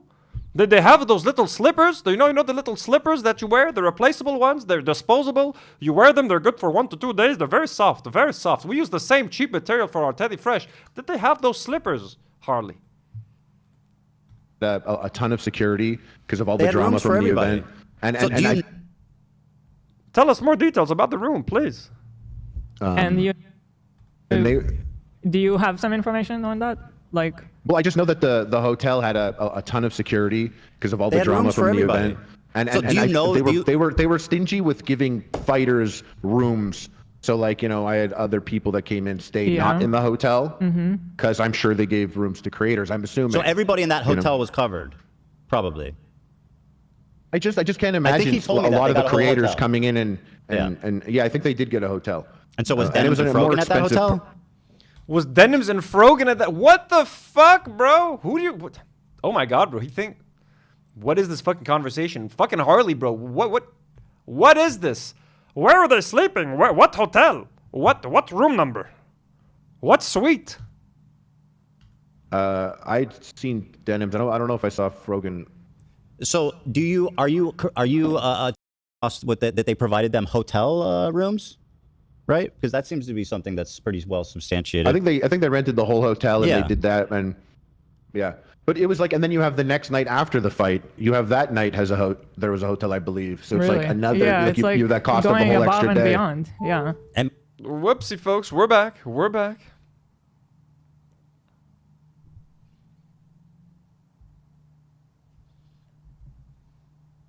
There was a hotel, I believe. So it's really? like another. Yeah, like you have that cost of the whole extra day. Beyond. Yeah. And by the way, as someone who's like kind of thrown parties on a way smaller scale, that shit is expensive. It's so expensive. Like a gala for like hundreds of people, that's gonna add up close to $100,000 maybe for one of those parties, right? So yeah, nice. Anyway. And I get it. Like I get it. Like the need to want to do it, but it's just one of those things where you look at it, and I mean, once again, it's not my thing, but I would have been like, oh, we can't do this. Yeah. Just not something that is in the cards for what this event is and how it's positioned as. All of this to say, okay, maybe they shouldn't have thrown the galas. Maybe the galas were excessive. Maybe the galas shouldn't have happened. That's it. Cool. They were fun, maybe not worth it. Do we need to talk about this for 7 hours? What was on the menu? What was the catering? Did they have beef or chicken or fish? Did they make what kind of food? Was there dessert? What was the dessert bar look like, Harley? Please tell me. I think there's aspirations to make it so, maybe that's later down the line. I think they misunderstood because like there are swanky charity events, but that's because they're courting super rich people to donate a fuckload of money, right? But like when you pay like $1,000 to go to like a charity fundraiser where like Bill Clinton is there or some shit, like that's not what you're doing. Well, when I went to the gala and I was playing it in my head, trying to make things make sense, I did at least visualize a charity aspect that would be at that gala. People would pay an extra $10K to have an invitation to this type of party because of the atmosphere that was cultivated. There was a lot of big streamers there and stuff. Yeah, that's a good point. But they didn't want them there. Right. That's not this time. Maybe it was I'm just trying to make it make sense as I'm experiencing it. Well, anyway, here we're getting to where they explain what the fuck. We'll get there. We'll get there. It's 3:40. We'll get there by 5. That was incredible. Second year, we upped the stakes, we made it a little bigger, and unfortunately it did not pan out in the way that we wanted. And there was no money raised for charity, which was so heartbreaking, like especially like fighting in it putting all of that time and energy into doing this thing. And like, I know for a lot of us, especially you, Alana, you are always doing charity stuff, and to put yourself in the ring to fight, a big reason that we did it was because it was like, okay, it's for a good They're gonna love Alana's story about not spending time with her dying family member. I'm it's sure. for charity, and then when you go and do it, raising money for charity, raising money for a good cause. You got to keep going, and it was so hard. And then when I found out that we didn't, I think I cried. Like, I was so disappointed. That's really that sad. It was it's super sad. very difficult to like Harley take away thinks it's positive funny, though. feelings Look from at the his event, ass even because I was just so Your crushed misery by that news. amuses And so, you, like, doesn't it, Harley? when That's not at all from that. We watched. I skipped because we watched this at the beginning. Lana was just talking about how her grandmother was sick and she couldn't go spend time with her before she died because she was training. And I know, I'm just kidding. I swear to God, okay. Yeah, I was getting hard. Don't do this to me now. I got you. You're good. Real Good Touring called and asked if I wanted to host the pre-show again. That was my first question: is how can you guarantee to me that that is not going to happen again? So what are the changes? Yeah, and you know. Oh, Froggy Fresh is here. Likewise, like we were. Froggy Fresh, devastated, the whole as a gang is fuck- here. He said Froggy Fresh again, who also trained with white supremacist Sam Hyde. He trained with Sam Hyde, the white supremacist. He made like jokes about Anissa being on OnlyFans, the organizer of the event. You know what I mean? He made fun of them, so he got kicked off Creator Clash 2. So Froggy Fresh, also someone I used to like when he was Krispy Kreme, also a member of the Sinister Six, also a member of Batman's Rogues Gallery, folks. Also one of the villains who's now interacting with H3, just like Nick the Oreo and Mudahar earlier. You know what I mean? Now you got Froggy Fresh, the guy who trained with Nazi and pedophile Sam Hyde. Oh, fun times, folks. Isn't that fun? Creator Clash 2 management wouldn't let me buy my family a room at the hotel in CC2, said there were no more rooms available. Because I guess that's the rooms they were using for everybody they brought out. Those are the rooms they're using for Frogan and Denims, folks. Frogan and Denims. They're the reason why Froggy Fresh couldn't bring his family over to Florida. God damn, isn't that crazy? Why don't you put him in your own fucking room, Froggy? Bastard. Okay, so. Sorry, they wouldn't let them stay in the hotel. They wouldn't let him get rooms for his family at the hotel. That's what I was saying, that they were stingy with the hotels, and I think it's because they had ideas that the creators would be there, and maybe creators didn't want That's other true. YouTubers, disgusting normie families there. He told us that. He said we had the whole hotel for the creators where no one else was allowed in because somebody was accused of stalking. Remember what happened there? And then Ian spilled the beans that like nobody else was Is that AV and oh yeah, was it Doolittle? Was it Doolittle? It was Doolittle. I don't know if it was Doolittle, but I think it there was. was I at the think it first is. event. It was open to the public, and there was tons of people there, like fans that were coming up to us everywhere and like staying there like overnight to get pictures with everyone. The second event, I think they reserved the hotel, but if you wanted an extra room besides for you and your coach, I believe there was like a special rate you could get, but it was I remember it was like sort of expensive if I remember correctly. So that's why the day before my fight, my cousin and my little brother slept in the same room. We got them an air mattress, and they slept on the floor on that air mattress. In your guys' hotel room? Yeah. I'll be totally honest. I don't believe a single fucking thing they say. If Anissa told you that they didn't pay for their room and airfare, I would need to see proof of that because at this point, she's not an honest person. And there's somehow the $250,000. Proof, folks. Ethan needs proof about everything. That's it. How much money you're making. I need to know. I don't believe that you guys aren't paying for hotels. They need to prove everything. I need to see all the fucking documents, all of the paperwork for Creator Clash, all the books. Show me the books. I went somewhere, you know what I mean? So, anyway, let's give all the benefit of the doubt to these two scumbag bozos. What time is it? Oh, it's time. Hey, welcome everybody. I want to welcome Froggy Fresh, Harley, Muda, Saint Nick. We're at today where this is a wake for Ian's. He literally just fucking said it. Unironically, I want to welcome. He's listing them off. I want to welcome Froggy Fresh, Muda, Nick. Listen to this fucking list. What time is it? Oh, it's time. Hey, welcome everybody. I want to welcome Froggy Fresh, Harley, Muda, Saint Nick. We're at today where this is a wake for Ian's. Get Sam Hyde to join, bro. Why don't you get Sam Hyde to join the fucking party, Ethan? For Ian's career, we can finally give it a Viking burial. We'll push him out down to the river, let him fall down the waterfall in the very floaty coffin. Disgusting, bro. And the F tier of content creators. seriously, the most nightmare blunt rotation you can. By the way, Nick DeOrio, which I found on Nick Eat the Oreo, has a show called Ultimate Rape Review. What the fuck? Ethan's proud to have that person in his audience, and he lost all the good fans like you guys, all of you guys in my live chat. You guys used to be in the H3 live chat. You guys used to be valued members of that community. Now look what happened. Me too. Can you imagine, like, man, they lost so many good fucking people, bro. Normal fucking people. I'm still laughing that it was Doolittle. So Yeah, it was this Doolittle. whole lore is crazy. Anywho. Fighter and as a producer of the event, it was awful that happened, and the audience too. Like to know that, like, buying into the event and watching the event, thinking that their money's going to charity, and then it didn't turn out that way. The first two Creator Clashes, they ran on the same model. Naively, we believed that with the first Creator Clash, that the success of the event would be shared with the charity. So funding it through various sponsorships, but mostly ticket sales and pay-per-view sales. Pay for the event, and then everything else is gravy for charity, which luckily worked for that year. We raised $1.3 million for charity. It was great. With that thinking, we moved on to Creator Clash 2, scaled it up a bit, and it turned out that we weren't able to make that money back and to reach those goals, which again was very devastating. So going into Creator Clash 3, we've completely restructured it. So all of the onus is on us to pay for the event, to produce the event through our partners, through our sponsors, and we will be doing a traditional fundraising through Tiltify. It's running right now. You can donate it to it right now. We've already raised $238,000. No. which is so awesome. Hold on. I gotta stop. That was what Hassan raised because Ian kissed the ring and made the content cop for him. He sacrificed his entire livelihood to him. So he raised some money for the event. They did not raise that money. I'm sorry, but Hassan watching the nuke for charity. That was me. How is that related to Creator Clash? I did. What? No. Who did? Hold on. I gotta stop. That was what Hassan raised because. Right now, you can donate it to it right now. We've already raised $238,000. No. which is Who so did? awesome. Hold on. I gotta stop. That was what Hassan raised because Ian kissed the ring and made the content cop for him. He sacrificed his entire livelihood to him. So He's not talking about that, bro. What the fuck are they talking about? We've completely restructured it. So all of the onus is on us to pay for the event, to produce the event through our partners, through our sponsors, and we will be doing a traditional fundraising through Tiltify. It's running right now. You can donate it to it right now. We've already raised $238,000.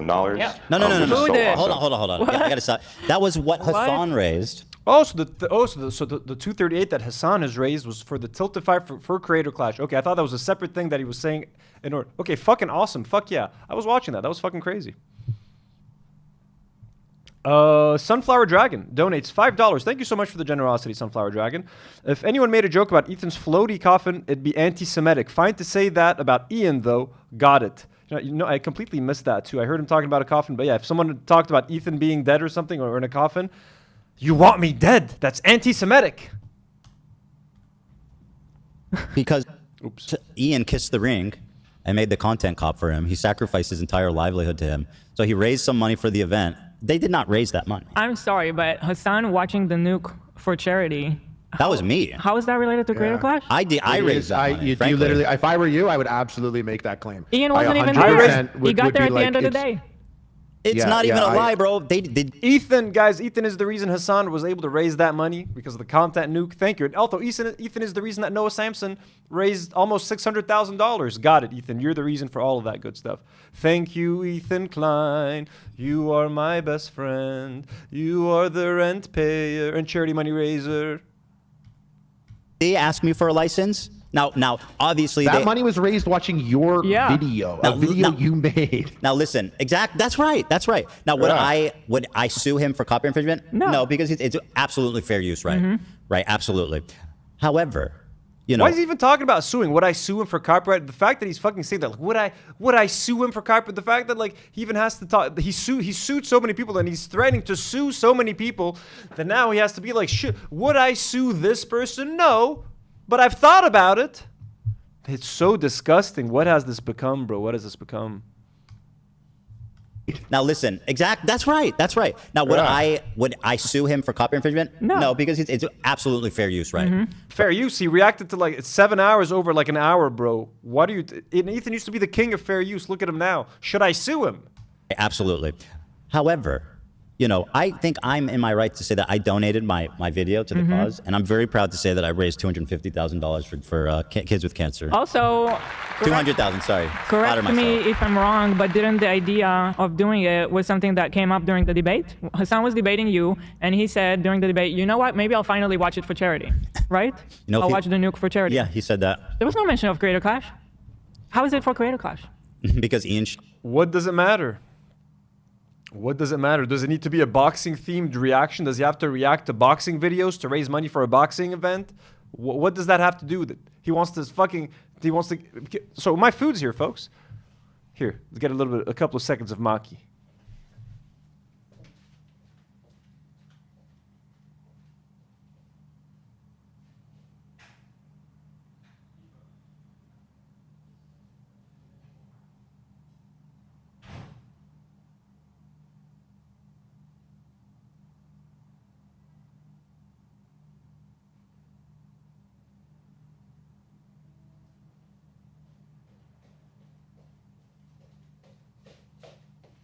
We're back, folks. We're back. Okay. Sorry. I'm gonna have Put to up eat, in the folks. cuck chair for the last 30 minutes. He showed up at the end, and he said nothing about anything. And there was no like, okay, you guys, this is a Creator Clash charity today. Let's go. I think it was really good what Hassan did. I mean, it's great to, you know. Sure. Let's give those cancer kids, you know, let's give them some cash, right? I'm just so confused about the Creator Clash element. It is for me, what's bizarre and which led to me really like walking away is just the way that it's all intertwined and how it plays out. Like he's there and he's like, we raised this amount of money. So that was the official Creator Clash stream. And it's weird that the Creator Clash fundraiser stream is like, you know, this guy, like just the shit that he was saying. He's saying a lot of crazy shit in that fundraiser, and it's like, this is the event? This is the boxing event? It's like he's sitting. Hassan said crazy shit like there shouldn't be a genocide. Like boycott Israel. Like Israel's a horrible country. That kind of crazy shit. You know what I mean? Like Houthis aren't terrorists. That's what Hassan was saying. That's what Harley considers crazy. Hassan was saying that there's a genocide in Gaza. Crazy shit. I don't want to be associated with that.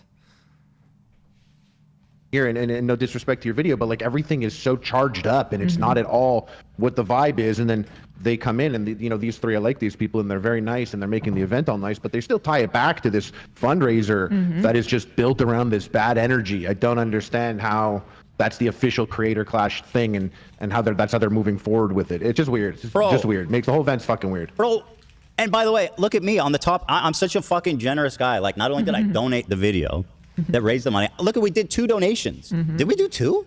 We did twice for this shit? One for Hassan's and one for the Oh, yeah, you did, because you did one time. Well, the Hassan one would have been lumped in with Hassan's total, though, right? Oh, they were separate. Dude, we totally dropped the ball, because if we consolidated it, we'd be way up here we'd be in 3rd fucking place, dude. This is a travesty. You know what? You should, is this Tiltify? Yeah. Call them up right now and tell them to make it one. Call them live. It's always about being first. Ethan donates out of spite. Well, I mean, like some of you too. A lot of you guys bought Creator Clash just to spite Ethan.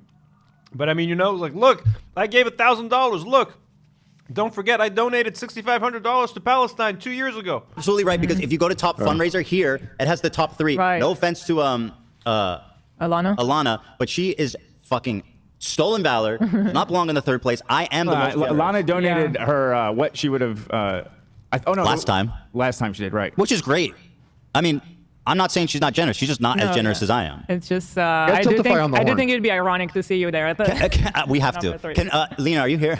I think you need to start a fundraiser connected to this to get up on that list. Yeah, I think you're misreading this chart. This chart is from like collective creator donations, and then the top donors. Fundraisers. Oh. Yeah. You'd have to be a you fundraiser. could combine. I see. Like if you combine the 2 that you gave, you're at $2,001 for some reason, $1 extra dollar. Well, what we need to do is create a group, and then attribute it to that.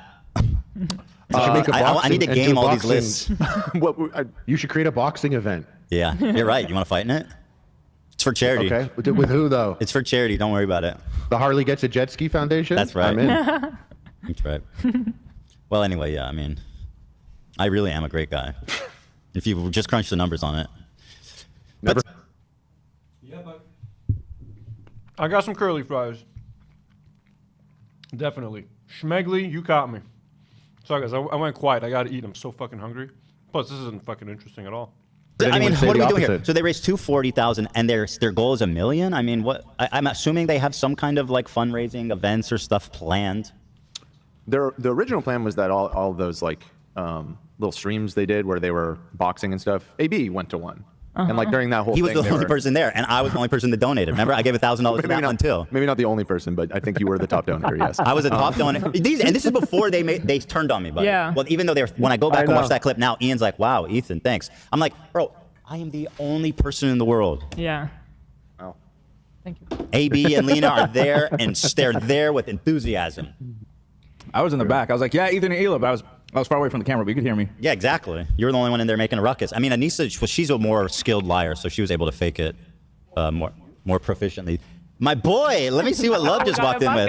You better show that. What the fuck did you get, man? I thought it was a 10-piece nugget or something. I guess I got a Open it up. Let me peek inside. That's the fucking order right there. Hell yeah, bro! Look at this guy. I wanted to impress Harley. King shit. That's an epic meal right there. I wanted to impress Harley. Oh, we're trying to impress Harley Morenstein now. Oh my god. No, sorry, they've said a lot of stupid shit. I'm busy stuffing this buffalo fried chicken sandwich down my mouth, though. So you guys can fill in the blanks. You can imagine what I'd be saying, right? Daddy needs his breakfast. We've been streaming for 2 hours. We got more time to stream. That's what's up. I used to watch all your stuff, by the way. Stale. You got to come on the pod, bro. We got to talk about some food. Talk some fast Let me food. taste one of yours. I'll send you DM. All right, go for it. This is buddy. not a good sign.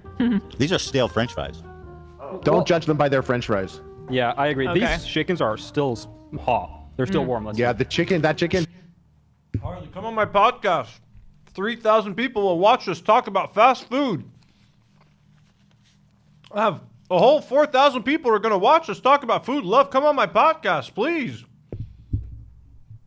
That's the crazy stuff. That's a the crispy real. chicken, dude. Listen to this. It's good. I'm telling you, it's better. It's better than KFC in my opinion. Yeah, I mean, Dan is I don't know if he's you a got the vegetarian, so spicy all he one, has is though. French fries. You want to take this? Dan's vegetarian, only gets French fries. That's not good, right? They're soggy. They're like worse McDonald's. Yes, Worse McDonald's. McDonald's They're fries. microwaved. They're microwaved McDonald's fries. Like I'm later. with you, love. Hell yeah, brother. Harley, you remember You got we a went to that bucket also? restaurant? That's it. They're reheated McDonald's fries. Nobody's buying that shit. Dude, to be fair though, AB, you got a bucket also? hell This, yeah. this is sorry, what I was happens when I saying- offer to buy lunch, Harley. I was saying unrelated, Harley. Remember me? Everybody you, ends up with a bucket of fucking. Can you hear me, Ethan, or no? Harley, we went to that I hear restaurant. you. Me, you, and Ian. They took a picture of us. They put it on their website. Do you remember that? What? No, I didn't know that it went on the website. I was yeah. We went to that diner. It was me, you, and IDubbbz. I went. to Fuck you. You're a fucking traitor, AB. Don't you talk about iDubbbz anymore. You don't have the right to reminisce about good memories with iDubbbz anymore. You're on the H3 anti-iDubbbz podcast. I'm just, well, fuck this guy's life, bro. Isn't allowed to have fucking friends outside of his podcast anymore. Folks, Che just gifted 5 Do Not Worry memberships. Che, thank you for the gifted. Thank you for the gifted, folks. All of our members and patrons, I will attempt my best tomorrow to do a live stream at night from Batroun, from my Airbnb, for like an hour or so. Talk some things. I will try my best, I promise. They Still put up, us, it's- and we're on the you don't know the website. good times are there while they're happening. No, I don't know. Yeah. But is it still I on the don't know, website? I don't remember the name of the restaurant. I wanted to check it the other day. Spaghetti, I'm not doing it. I won't ever. Just for the record, I didn't even order fries because you know that shit's gonna be garbage. Every fried really? chicken place, no fries. Chick-fil-A has just good fries. chicken. Does anybody Chick-fil-A want my has fine fries? That's But not like- French fries though. They do a different thing, kind Yeah, of. they got a Right? waffle. They do their Chick-fil-A has great fries, okay? The waffle fries at Chick-fil-A, don't be talking shit about that, okay? And I know Chick-fil-A is anti-gay, but their chicken sandwich and their chicken nuggets are way too good, so I have to look past that, folks. Yeah, that's a whole other beast. This is good. The promise is pretty good. EB, what is that? What was that restaurant called? I don't remember. A lot of gravy. It was after an the enormous Texas Fresh thing we went to. Is it called Good Gravy? You want the gravy? I thought you guys said you ate. We got a lot of gravy? They send an absurd amount of That's gravy. all gravy? Yeah, it's all gravy. Yeah, here, show the camera. Over on Love's camera. Am I supposed to dip it? What do you do with the Yeah. gravy? I don't get it. The gravy's good with the chicken. Let me- It's actually the gravy makes the fries manageable. That's true. Oh, that might be So true. let me, yeah, let me hit. Hila, do you want gravy too? No, thank you. No, Thanks. you don't. I have want to one, do I the want rest of one. the gravy for me. You can leave it here. Bring them with me. I don't need all. I'm down. Harley, you need some You gravy? don't have to leave the pile of No, gravy. I'm good. Thank you. Get some gravy down. I'm good. I'm good. So I'm done eating, folks. I'm just gonna go wash my hands. I'll be right back. anyway, knockout cancer is raising awareness and funds for Stand Up to Cancer. They got to pick a name. Knockout for cancer, raising money for Stand Up to Cancer. Are we knocking it out? Or are we standing up for it? Like standing up to it and then knocking it out in that order. You can't do both. You're either knocking it out. No, or I mean if it's sequential, it makes sense. You stand up to it and then you knock it out. Oh, Stand Up to Cancer is a different is the org. That knockout cancer is like their name for their drive. Got it. Well, that's a little insensitive because they're standing up to cancer. They should be called cheering on, standing up for cancer. Oh, you think the implication is that they're knocking out? That are on the wrong fucking team, man. Interesting. 100% of your donations received supports burying uranium in poor neighborhoods. The fuck? Did you hear that, Harley? Oh my God, I don't understand. It says that 100% of the donations go to pouring uranium waste into the public waterway. Yeah. In Detroit. How much are the fighters getting paid though? Where at? Flint. I was thinking Flint. Just because they don't have it bad enough. Shout out. So what's up? We're gonna do a different boxing event.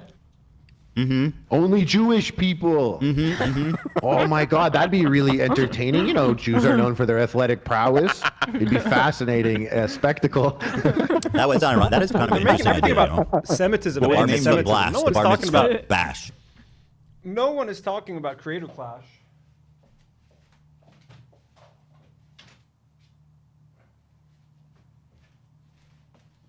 No one is talking about Creator Clash being against Jews or not having any Jewish fighters there or anything of the sort, bro. Like, why even make these fucking jokes? Brawl. The bar mitzvah brawl. The bar mitzvah brawl, dude. Yeah. The Moyal Rumble. Yo, that's good. Yeah, I've been I like how that workshopping one this. I ends, have a though. whole deck here. I have. Yeah, he's been thinking about these for a while. Circumcise them. All right. Yeah. I'ma circumcise ya, buddy. Anyway, what the fuck are we doing here? That's gravy. That's going straight to charity. So We're fucking every eating dollar Jollibee that and is- putting on a boxing What event. timestamp are you at right now in this video? Oh yeah. It's at 6:26. Okay, so they're getting into all this. Okay, so here's this is the part I want to make sure you. Okay, great. So here's the important part. By the way, I watched the whole Jordan Peterson thing. Oh my God. That is one of the most insane feats of endurance. You're right. He It's was incredible. unbelievable how fucking dumb he looks. Yeah. raised for charity through this event will be going straight to charity. The event will be funded by ticket sales, it will be funded by pay-per-view sales, and the fighters will be receiving a cut of that revenue. Yeah, it's basically two separate things now, right? There's the event pot, which is handled a very traditional event way, and then the charity is totally separate. So like even if you don't like watching boxing, you could still donate to the charity. No, with all due respect, this does not sound like a charity. Little Nata, folks, little Nata. She's so much smaller than Maki. Look at her. She's like half his size almost. A tiny little baby girl. Oh, no! Don't make a mess now. Don't make a mess, Nata. So my understanding is that this is not new. This is the way it's always been. Specifically, Creator Clash 3 has always been set up this way, right, Harley? What? Yeah, he's nodding along. And so they're just actually being transparent about that now. Whereas I feel like prior to this, they were happy to let people make what I think is the reasonable assumption that it operated in a similar way to the previous ones. Lie by omission. Yeah, I don't even know if it quite even raises to that, but it's definitely. I mean, you could just see it in the reaction to this. It seems to be universal that people's understanding. Rosie Tozy, do you play video games, Anthony? Have you heard or played Expedition 33? It's an absolute masterpiece, and it's from France. I do play video games. I haven't had time to play video games a lot recently, so I'm still trying to work through Cyberpunk 77. I played for the first time in a long time yesterday. Nata keeps getting in the trash. Nata, get out of the trash. I've heard a lot about Expedition 33. Actually, Raf from the ARAPS podcast was telling me about how much he was enjoying that game. I don't play a lot of what is it called? Turn-based RPGs. Except for Pokemon. I used to play a lot of Pokemon back in the day, but I don't usually play turn-based, but I've heard a lot of good things. I might end up playing that game eventually. Right now, I'm playing through Cyberpunk 77. I want to finish that. Some Gran Turismo, just some chill driving, and I want to play Undisputed, the boxing game. I bought it, installed it, never played it, so I want to play Undisputed as well. But I will definitely look into that. And Rosie Tozy, thank you so much for the donation. Very generous of you. Clearly did not articulate it well enough. Not a single person Yeah, was like, I don't oh know yeah. I don't know if it's lying by omission. I think it was actually just a full lack of communication. There seemed like lots of times where there was just no communication. So some information like this was never gonna come around. But I think it's something that should have been said. Also, I bought like an Elgato thing so that I can eventually stream my games. So I can plug in my PlayStation. Jesus, Natas, leave the trash alone. Stop eating tissues. Natas crazy guy. Sorry. She loves getting in the trash. I bought a thing so that I can eventually stream video games. I might try to do that on Twitch. I might do that on YouTube at some point. I don't know. And I don't know when I'm going to start streaming video games, and what game to stream, etc. But I have the equipment, I think. So I want to get into that. And especially if that unemployment's coming, baby, we're going to have a lot of time to play video games and a lot of time to stream them. Right at the beginning for everyone to understand. And Well, I think you guys are being. Why don't we do a poll in the chat from people that bought tickets or were planning to go? How many thought the money from the ticket was going to go to charity? Or the profits from the ticket. I mean, everybody. Mhm. You don't need to do a poll. Everybody thought that. Even the fighters thought that. And so, I'm going to do it. Okay. And answer honestly. Yeah, for sure. We're genuinely curious. If you understood it correctly from the beginning, say so. Very good, actually. Did you think The purple pie thing is actually pretty good. What's the purple? What is it? Ube? Yeah, ube. It's like purple sweet potato. It's delicious. Ooh, baby. Oh, it's so good. Oh, okay. There's a bunch of products with ube. Yeah. Like ice cream and stuff. I love boba. Wait, what is ube? Sweet potato. It's like a Sweet sweet. It's potato? a purple-looking sweet potato-ish kind of thing. Cute. Have you seen the purple Let's try boba this. drinks? Yeah. Those are That's usually ube. Delicious. Ube. Yeah. I think you guys are being like nice, but let's be real. Let's think this through. Ian and Anissa, through this event, they know everybody thinks it's a charity event. They continually call it a charity event. There's a reason they didn't provide transparency or clarity until now. It's because they wanted to exploit people's goodwill to encourage the success of the event, despite knowing all along that they were completely unconnected. The success of the event had nothing to do with the amount of money raised for charity. Now, they're disclosing it now, but there's no shot that they weren't conscious of the fact that everybody thought it was for charity. No shot. Like, they knew. I don't see any other way. Or they're, I don't see an or. The or would be like, if they're dumbest people alive, but I don't even think even the dumbest person alive. I'm receiving a lot of feedback that this is a bad poll. Uh-oh. Yeah, in the intro. Just tiring. What are they saying now? Despite knowing all along that they were completely unconnected. The success of the event had nothing to do with the amount of money raised for charity. Call it a charity event. There's a reason. Let's be real. Let's think this through. Ian and Anissa, through this event, they know everybody thinks it's a charity event. They continually call it a charity event. There's a reason they didn't provide transparency or clarity until now. It's because they wanted to exploit people's goodwill to encourage the success of the event, despite knowing all along that they were completely unconnected. The success of the event had nothing to do with the amount of money raised for charity. Now, they're disclosing it now. But of course they do. Of course they're connected. The more successful the event is, the more successful Creator Clash is, the more successful the charity is going to be. The more people that watch Creator Clash and are told about the charity, the more people are going to donate.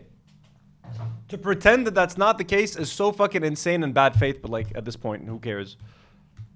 There's no shot that they weren't conscious of the fact that everybody thought it was for charity. No shot. Like, they knew. I don't see any other way. Or they're, I don't see an or. The or would be like, if they're dumbest people alive, but I don't even think even the dumbest person alive. I'm receiving a lot of feedback that this is a bad poll. Uh-oh. Yeah, in the interest of transparency, because obviously I was theme of the day. As the creator of the poll, I do bear some responsibility in this. Yes, KJ Arton Sands isn't Harley a raging Zionist? Yes, he is a raging Zionist. I think I need to let you know that the chat is largely responding that it's a bad poll. I don't exactly know why. I thought it was a good poll. That's why I made it. They do say it every time. Well, I said, did you think your ticket purchase was going to charity? Question mark. Yes or no?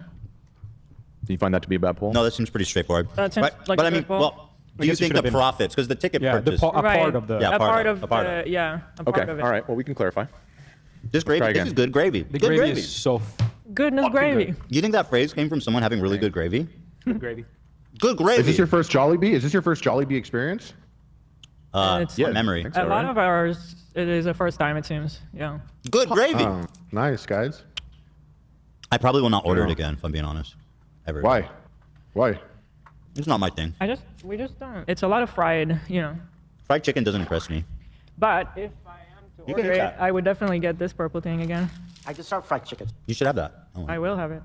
All right, Yep. I'm done. Anywho, Dan is doing the poll, and I will press forward in the meantime. Up on Tilt the Fire ready. People get involved immediately. And it's very transparent of like, okay, you can see the number right now on your screen of how much money we have raised so far. Every cent of this is going to an amazing cause, which is awesome. I'm glad that you feel that way. We do Sorry too, to and interrupt. there's I gonna be know a we're lot trying to of get other through really it, but cool- what that sounds like is it's transparent and you could see it, and it's like the dangling of the keys so that you could look at the little bar that's raising. But then meanwhile, the event itself is like it pays influencers at a charity level. Some of these people that took the fight do it because they're investing in the event. They would never do $15,000. Might sound like a lot of money to people to train for something, but some of these creators get paid much more than that, and they'll be pulled away from that work to do something like this. So it's like they're investing that into the event, where the financial success is unrelated to charity and will not be looked at by anyone, because everyone's going to look at the dangling keys, which is the charity fundraiser aspect, which is separate from the fight. So now it's like you could have this whole boxing event that's really no different from Jake Paul, except people will get paid less, and it will be able to be shielded as a charity event, even though that's not what it is. They're two different things. I don't even understand what he's complaining about. If Jake Paul was having a fight, if Jake Paul had a Tiltify link where you could donate to charity on the side as he's fighting Mike Tyson, you know how much money he would have raised for charity? That would have been fucking awesome. And he could have boasted about it. He could have been like, yo, I raised all this money for charity thanks to my event. That would have been pretty based of fucking Jake Paul to do. You know what I mean? The fact that they're, again, I don't even know what they're upset about at this point, bro. They just want to bitch about iDubbbz because it gets them views. Harley is irrelevant. He's going to join the hate iDubbbz train. You know what I mean? We talked about this before. There's a whole industry of videos about hating iDubbbz. It's the most popular thing to do on YouTube. Here, let's just look at an example. Ethan and Harley, they're just fucking cashing in on the easy thing now. Okay? Let's just hate on iDubbbz. That's where all the incels are. That's where the views are. Okay, I'm just gonna type up what happened to iDubbbz. Okay? I wrote it wrong. Here. What happened to iDubbbz in my YouTube search, okay? Look at this. Let's do this. This is a little bit better. iDubbbz TV just destroyed his career. iDubbbz's wife just got destroyed by the internet. How iDubbbz lost his entire audience in 1 month. iDubbbz is a broken man, humiliated. These range from 6 weeks ago to 2 weeks ago to 4 years ago to 3 years ago. The iDubbbz situation just got worse. iDubbbz is desperate. iDubbbz is done. The iDubbbz downfall has begun. The horrific downfall of iDubbbz. iDubbbz is lame now. This is the whole thing. iDubbbz is still lame. It's over. iDubbbz is going broke. Asmongold. It's this whole industry. Sam Hyde, we have to save iDubbbz from her. And they're talking about, obviously, and this has 654,000 views. 600K views of we need to save iDubbbz from her. This is the insanity. This is what the audience that Ethan is tapping into. And Harley, this is who they're happy to cultivate. You know what I'm saying? Who's making more if they're making less? Who's making more? If they're getting paid less money, then presumably. Oh yeah. I think whoever owns like Creator Clash, that whoever's filled in, if Ian and Anissa step down, there's probably some very business savvy people that are hungry to make a lot of money off this event. I don't know why they're doing this. Like, what peace and love to these three people? They should have. I think it was the good time. I assume these people are paid. They are. Yeah, I think so too. I guess I'm talking about Aaron and whoever his associates are, who presumed the responsibilities. Oh, I thought you were talking about the three in this video. Well, I don't think they own it. I think Ethan and Alana are there just to, they're not. I misunderstood. Just to support their buddy. Yeah. I mean, we've never done anything quite on the scale of Creator Clash, but we put together shows and events, and I mean, there is a lot of momentum with these things. It might just be too late for them to not follow through with it on some way. You know what I mean? The sunken cost that they already have in this event. But then they're moving it to LA, so how much money are they saving? Like, well, the isn't that all new everything? Right. Well, I guess the vendors, I don't know, maybe because they're based in LA. It's a much smaller venue, bro. They're going to be able to get a lot more creators to show up. I don't know how I've never done an event like this. I don't know how the economics work. But like, why do you guys care so much? It's cheaper for them than to fly all of their production crew out to Tampa for a couple weeks, and the venue itself being so much smaller. I mean, it's got to be an order of magnitude cheaper to rent the Palladium than it was a whatever was it like a 20,000? Yeah, 20,000 seat stadium. But yeah, I mean, there might be contracts with vendors that like were already committed and paid for that they can't get their money back. So like Love said, just like a sunk cost thing, it might just make more sense to try and pull something off, you know, to at least get something out of the money that's spent. I feel like we haven't really appreciated how insane it was that they were trying to fill out a 20,000 person arena. Well, it was 20,000 last time too, right? Creator Clash 2, is that right? Oh, how many of those? Oh, how many of those? Did and they that sell? one didn't sell. Like that was part of the problem. It did not make money. Yeah, so I sold. I'm not sure if I mean, where was it supposed to be? What was the name of the venue? I'll look. Amelie Arena. I think it was the second same one. arena was. Oh, it last was the time. same arena. So again, it Right, was, Harley? Yeah, Amelie Arena, and I think it's like 18 or 20,000, and the last Creator Clash sold like 13,000 tickets.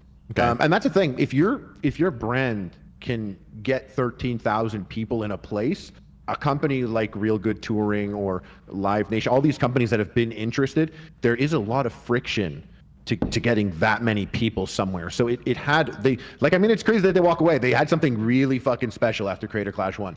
Like that's something really, really special because even in the face of a failure, people were down to invest in it again. Well, that's why it's so interesting just how catastrophically incompetent those two guys are. And I think that's what's interesting about this story is if you look at the potential, the success, and then you look at these two people, Ian and Anissa, you have to marvel at their incompetency, their short-sightedness, their greed, their deceptive nature, their terrible business acumen, their terrible content acumen, not good sense of humors. Somebody poops in his pants. One of them poops in his pants. The other one, also got poo-poo breath. Right. Yeah. You know, it just makes you marvel at these two. Things around the event. We're encouraging the fighters to do their own campaigns, you know, before and after the event. All these efforts are not going to be wasted. Let's We are skip going to to be raising iDubbbz some money for charity. response. I don't know if we're gonna skip anything interesting here, but fuck it. I don't remember that. Yeah. It'll wrapped up like a gift. Okay, so then after this revelation about the 34% comes out from the sneak diss, Ian was under so much pressure he was forced to make a statement. 5%. On his they take that 34%. That's a lot. You want to know a lot? That's a lot. 5% ain't nothing. If they were taking 5%, ain't nobody upset. 5% means everything. But they were doing. She was doing a job. You know, she was doing a job for a bit there. I don't know if it equals up to 34%. Yeah, but she was doing. What was her job? Tanking the event? Sam Peacock, I crave non-H3 episodes. Well, Sam Peacock, you're in luck because next week we are premiering on Tuesday, Do Not Worry Movie Edition, where we're just talking about movies, TV, the latest news in the world of movies, television. We're going to be reviewing some movies that we've seen recently, like Mission Impossible. I watched the animated Lilo & Stitch for the first time just a couple of days ago. I'm going to watch the live-action Lilo & Stitch in a couple of days, compare them, all that fun stuff next week. Me, Nour, and Karine, I believe. So stay tuned for that. We're just getting rid of this. We're watching Ethan right now for Creator Clash mainly. This is more about Creator Clash than it is about Ethan. I mean, what exactly would you say she does around here? I feel like she did that more with, it seemed like she did it more with the other ones, like where she was more in touch with the fighters from what I heard. And with Creator Clash 3, I didn't really get the sense that that was happening. She was very involved in checking in on all of us and making sure we were where we were supposed to be. Yeah, and was that good?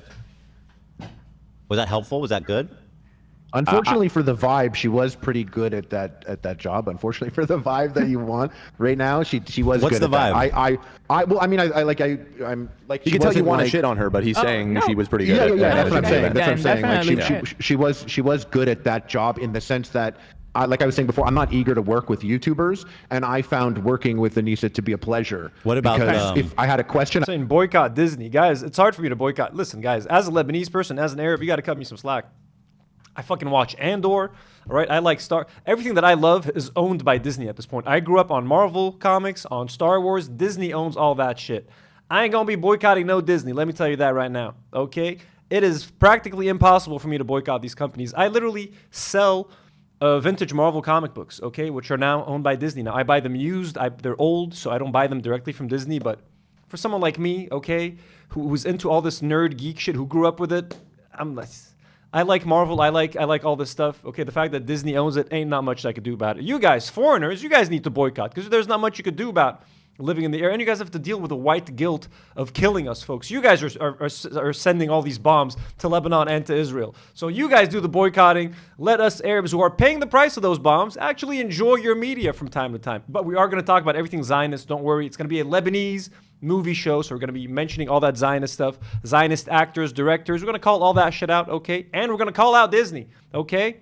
But also, I want Disney to send me free tickets to Fantastic Four when that shit comes out here. So I'd rather get free tickets for the premiere than to pay for them and encourage Disney anymore.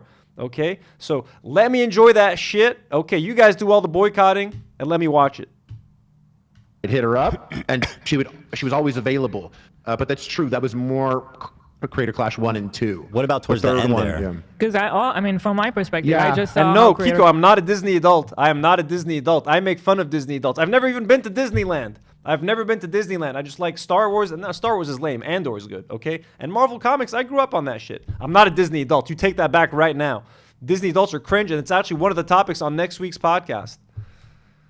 Push 3 went down, and especially during the Content Cup time, to me, it seemed like they offered nothing to Lena as far as like support emotionally or financially, considering, throwing her into this. Well, he put her in this drop. horrible situation, and then it's like, oh, so I'm supposed to be blamed for Ethan? It's like, he pretends like it's completely, he's just, dude, he's brain broke. I don't know what to say, he's snark brained. Let me read this post. They And he said, Aaron plays games, says you have Teddy Fresh clothes. I do, but I don't wear them anymore. I don't get the point you're making, Aaron. Telling you I stopped buying Teddy Fresh, and I've used the last 6 months to do nothing but cover H3 and how they're bad, and to stop people from buying Teddy Fresh. So I think I did spend some money on Teddy Fresh, but I've more than made up for that at this point, I would say. Wouldn't you think? I've also removed some branding off of some of my Teddy Fresh clothing. On Lena's training a lot for this third one, but yeah. I think they got to pay Lena, by the way. I think if they're going to pay all the fighters back like 1,000,000%, they should pay Lena. That'd be so whack if they didn't do that. So, yeah. AB, call them up right now. Get them on the horn on the show. Hear you ask for it. Have you reached out, AB? I haven't talked to them recently. Who do we reach out? Also, it was Barney's Beanery that we went to. Oh, right. I'm not a Disney adult. Island Life is saying I'm a Disney adult. I'm not a Disney. I've literally just said I just watched Lilo and Stitch for the first time 3 days ago. The animated film. Disney adults would scoff at that. Disney adults have seen the Lilo and Stitch animated movie 100 times. I've never seen it. I've just watched it now. And if I can avoid paying for the Disney movie, for the Lilo and Stitch remake, I will. But if you guys want my review, I gotta watch it, okay? Or I can just review the original animated one, okay? You can still watch Disney, just pirate because it's BDS. Look, if there's an HD copy of Lilo and Stitch, let us know on Discord. And Minecraft, I'm kidding, folks, but let us know on Discord. That's a little racist. I wouldn't use that language on the show, Harley. I can't believe I said Beanery, and That just sounds. I apologize. I don't even know what is it. Just don't do this to me right now. There used to be a chain. I don't know if it's everywhere, but it was all throughout Michigan. I can't even say the word, and they had to change it to Big B. It was insane that they went on for so long. You guys could guess what it was called. Kind of. Can you type it? I'm not sure I understand. I'm not going to read it. I wouldn't do that. Just being a. But if someone is theoretically going to, in Minecraft, send me a link to the live action Lilo and Stitch, it better not be one of those cam-recorded, someone recording it with their iPhone. Supposedly, we don't do no piracy here, okay, folks? Piracy is bad. But if someone was going to send that link theoretically on Discord in Minecraft, not a camcorder version, okay? What? That was the name? How did you not default to that? Well, you called it. What did you say the name is now? Now it's Big B. Big B, because that's nothing like what you typed. Anyway, does someone hover over a button during these times? Does someone hover over a button? Well, we have 20 seconds to roughly. Okay. Ruby coffee. But I have a button. Dan has a virtual button. Mm-hmm. Does anyone else have one? No, just us, huh? Smash that like We're like button. the nuclear launch. Yeah, we have have to turn the key at the same time to actually button this. Holy shit. Well, you guys know what it is. It's the B word slur for, Spanish people. Yeah, Spanish people. Very, very vulgar. That's crazy. Anyway, let me read iDubbbz's statement here. Got the tag serious. To my fans/viewers, I would probably fall into the viewers category. This is on his subreddit? Yeah. I want to clear some things up now that Anissa and I are no longer part of Creator Clash. When I announced Creator Clash 3 and its new business model, the communication wasn't clear. Looking back on my video and the current reaction, it's obvious it was too vague. It remains true that I earned a fight purse for CC1 along with other fighters, and we did not profit at all from CC2. But despite trying, it seems like. After CC2 failed to raise any money for charity, we knew it was time for a different business model. We decided to remove the charity aspect altogether and make you pay more money so that we can make money. We restructured so that the funds for our charity partner would be raised on Tiltify separate and apart from the actual event. We then decided that this year... Which is, again, we would 100 times better, because now, whether Creator Clash 3 is a success or a failure, if it makes or loses money, guess what's not going to be affected? Charity. Charity's still going to make all the money they want. They're already at $200,000, so even if no one buys a single ticket for Creator Clash 3, guess what? Charities will be unaffected. They will actually still get every single dollar donated to them, so that's a good thing. Take a profit share from the for-profit side of the event, should the for-profit side of the event succeed. Why wouldn't it? Okay. I feel sorry for any confusion Anissa and I caught. By the way, nice. That's like art of the apology. This guy thinks he's best friends with Sig Heil in Seattle, but look how he looks at somebody. He clearly hasn't learned anything. Sig Heil, I feel sorry. Are you sorry? I feel sorry for any confusion I may have caused. Is that like kind of like a very passive, inactive apology? We know the event is in good hands now and wish it all the success. Well, according to Anissa, it's not in as good hands. You have that one, Zach? I do not know. Oh, you got to grab that made me feel like that there was some beef going on over there, because they were like, they dropped the 34%. She said that it was not more than capable hands. Maybe I'm reading into it too much, but I was like, is there fighting going on behind the scenes? I don't think she... But what did Anissa say that suggests that she doesn't trust Aaron, bro? What the fuck are they talking about? Yeah. To me, that comment was so out of pocket. That comment was insane. Ian's like, it's in better hands. She's like, yeah, I wouldn't say better hands. I would Yeah. say capable hands. I was like, clearly. Yeah. Literally, you could put it in my baby hands and it'd be in better hands than that shit, whatever it was, you know what I mean? Right. You know. These Harley Mornstein, Ethan H3 episodes are truly a test to sit through. Thank you guys for being here with me, by the way. This shit is incredibly kind of boring. And I'm sorry if this isn't entertaining, if you guys hate the stream, I'm sorry. I will do better next time. Again, I'm very excited about that movie stream. I promise. Next week, there's going to be a movie stream and there's going to be a regular episode of Do Not Worry. So 2 episodes with the crew, couple of reactions. Comrade Casey's dropping a video in a couple of days. Maybe we'll do a reaction to that as well. Tomorrow, an exclusive stream for members and patrons from Batroun in my Airbnb, probably on my phone. I have small hands. That's the joke. Right. Yeah. I don't get any laughter for that. Well, it wasn't really a joke. It was a joke. Everyone feels bad. Everyone feels bad. I just kind of felt bad for you, yeah. What do you feel bad about? I'm doing great, bro. I've never been happier. I swear to God, dude. I have no regrets. It's not your fault. It's not your fault. I know, man. I know it's not my fault. Your fault. Your fault. So that's their statement. Let's demand it. Streaming for 3 hours, folks. 3 hours of streaming. Get ready for a lot more streaming as unemployment comes knocking on daddy's door. First of all, what I think they need to do. Yes. Who's they? Nisa and her husband. Right. They need to. Did Anthony hear what Ethan just said? What did Ethan just say about the small hands? I heard the small hands thing. Yeah, it's not a big deal. Or did he say something worse? Dude, I have no regrets. It's not your fault. It's not your fault. I know, man. I know it's not my fault. Your fault. Your fault. So that's their statement. Let's demand. So first of all, what I think they need to do. Yes. Who's they? Nisa and her husband. Right. They need to. We need to see the financials of the first and second one. I don't think you'll be getting that. happening. I don't think that's going to be. Gee, I wonder But, why. but it sounds like a joke, but they've created the type of thing where that's actually what they should do. Yeah. Because everyone. We require to see the financials. We demand to see the financials. Harley Mornstein and Ethan Klein want to see the financials of Creator Clash. They've created the kind of thing where they don't need to disclose shit to you, bro. They don't need to disclose shit to you, bro. Harley, are you that fucking desperate to get some relevancy again that you're now just aiming to shit on Idubs and Anissa? Is that it? Demand justice for we need the financial books. Release the financial books.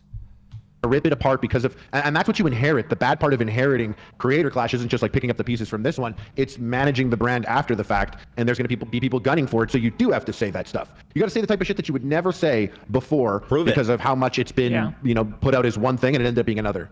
There's no trust anymore. The trust is completely lost. Harley, do you have a Yorkie? Where's the trust? We don't know. Yeah, he's good. I What's have a his name? Yorkie and a Chihuahua. His name is Tussie, and I have a Chihuahua named Goro. Gordo? Goro. Goro. Oh, Goro. Like Goro, the like the multi-armed man from Mortal Kombat. Yeah, Fucking yeah. And the beautiful golden retriever. Madness Arcade sends $2 and says, "I linked the remake of the site I used. I believe you mentioned something in the beginning of Madness Arcade about for donations and stuff." They're adorned with a candlelight. Is that a fallen, dearly departed? I gave the computer a picture of someone else's room with them in it, and I told them, take that person out and change the name to Harley and have the dog on the ground be a Yorkie. Oh my God. And then it whipped Fucking it up. hell, that is. Wait, is that not a real That's back? crazy. Wait, no, this is, super I fed it. Madness Arcade had sent left a link on the Discord and raised awareness for Free Palestinian Dreams. Thank you, Madness Arcade. We will check that out. Yeah, okay. Oh, you're memeing. Yeah, AI. Oh, Madness shared a link on. Okay, great. Thank you, Madness. We'll check that out on Discord. Better be a good link on in Minecraft. Better not be a camcorder one. So realistic with the I wanna melting say when- Goofy or wait, what are the? It's not Goofy. What's the dog's name? Yeah. Pluto. Pluto. He's a dog Pluto. also, though, but yeah. Yeah. Joe Biden. Folks, I refuse. If there are any more Disney adult jokes made now, to be honest, would you guys like? Okay, you guys want to make more Disney adult jokes? Would you guys actually want me to go to Disneyland and live stream my first ever trip to Disneyland? If you do, I'm going to need a budget.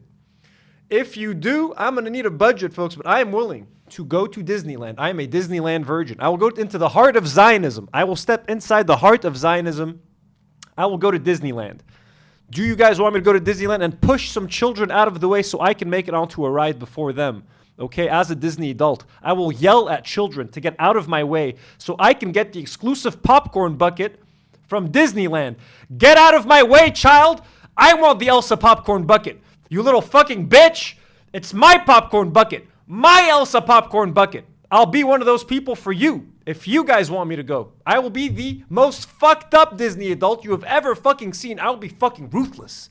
I will fucking shove all the children out of my way so I can get onto the fucking Rise of the Resistance ride. Okay? I'll go fucking crazy. Madness Arcade sends another $2. Was talking about Lilo and Stitch, but that too. I got you, Madness Arcade. I'm gonna fucking watch the shit out of that link. In Minecraft, of course. So, sorry for your eardrums, folks. Sorry.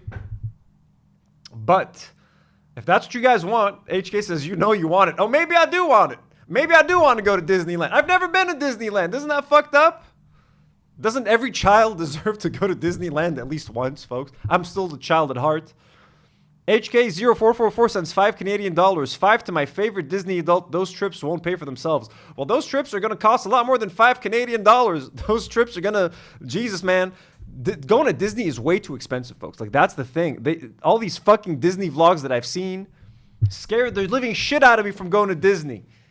But I'm not a fucking Disney adult. You can't, I've just watched Lilo and Stitch for the first time and I've never been to Disneyland. You at least need to go to Disneyland like 6 times a year to be a Disney adult, don't you? Isn't that part of the qualification? But if you guys want me to go to Disneyland, we better start making like 20 grand a month on this YouTube channel. Excuse me. Joe Biden. A version of Joe Biden. What did they replace that with? What was the original one? Saddam Hussein or Osama bin Laden? It was bin Laden. He's smarter than you, by the way.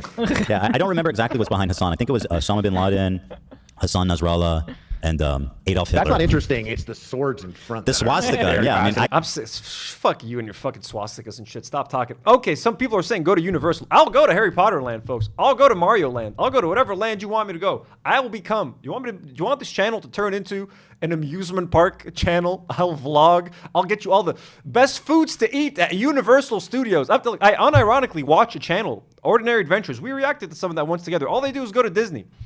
All they do is do Disney adult shit, folks. I'll fucking do that. Let's watch a bit more of this. I'm bored, and then we'll switch to Disney adult stuff.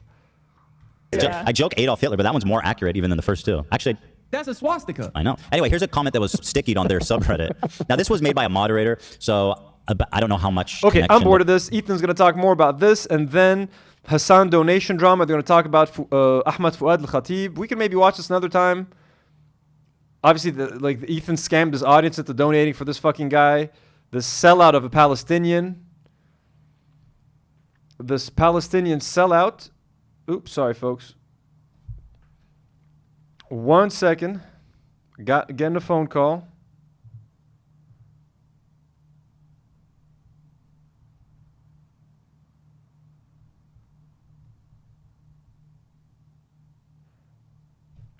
Sorry, folks. I was getting a phone call.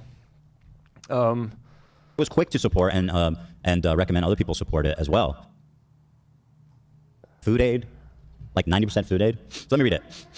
Right as I was knee-deep in grieving the killing of a family member in the Gaza Strip by an Israeli airstrike, not to mention helping dozens of friends and allies deal with unprecedented hunger disaster in the coastal enclave, Hamas transnational armies of terrorists, grifters, pedophiles, and liars, and agents of anti-Semitism and hatred were launching a multi-front campaign to cause me maximum harm and distract from my ability to do work that truly matters. Okay, we don't need to watch this. Anyways, folks, I think we've watched enough of this for today.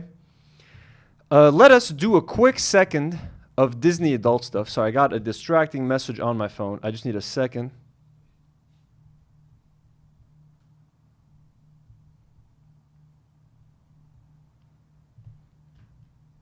Una moment. Okay, so Disney adults.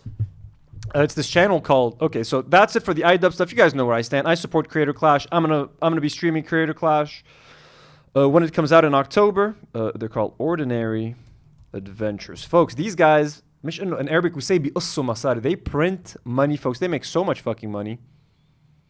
Look at this YouTube channel, folks. And I watch these people a lot for some fucking reason. And now YouTube keeps recommending Disney stuff. Like YouTube thinks I'm a Disney adult, but I'm not a Disney adult. Okay, let's go to their videos. Look at this. Epic Universe. And I've watched all of these. I'm so ashamed. And they just autoplay. You know what I mean? This is like my ASMR. This is how like I relax. By watching these two people go to fucking Disneyland and Universal, spend ungodly amounts of money on food and merchandise, folks. They spend so much money on those fucking backpacks. What are they called? Lounge flies. It's like the Funko Pops of backpacks. This lady has got like 70 of those backpacks, folks. Where does she put them? Where does she store them? Why does she need so many lounge flies? Okay, they just go around eating food, man. What to eat at Celestial Park. Epic Universe grand opening, hidden details, and first-time experience. Exploring the biggest Harry Potter land ever built. Look at this. They're just walking around Harry Potter land. They're like 40. They have no kids. And all their friends, it's just fucking adults everywhere, bro. I like that it has the creature that's on the ride. It has the name of the ride. It's got some Death Eaters, and it's got my little guy, my new little favorite guy right there. Is he on the ride? I feel like he isn't. I don't think he's on the ride. I think he's just outside. Yeah. And they also have some click on one, hats then and they stuff, send and you. a hat.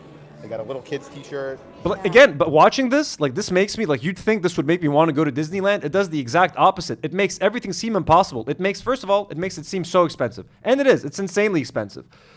And then if you want to like eat, you have to reserve everything on like an app. If you want to ride a ride, you have to reserve it on the app and you have to book. And if you don't book in advance, you're not going to ride the fucking ride. It's like, bro, you have people that like travel across the country to go to fucking Disneyland, and then they end up not riding their favorite ride. They end up not getting on their fucking, they end up not eating the food they want to eat. Like what the, you can miss out on so much shit, bro.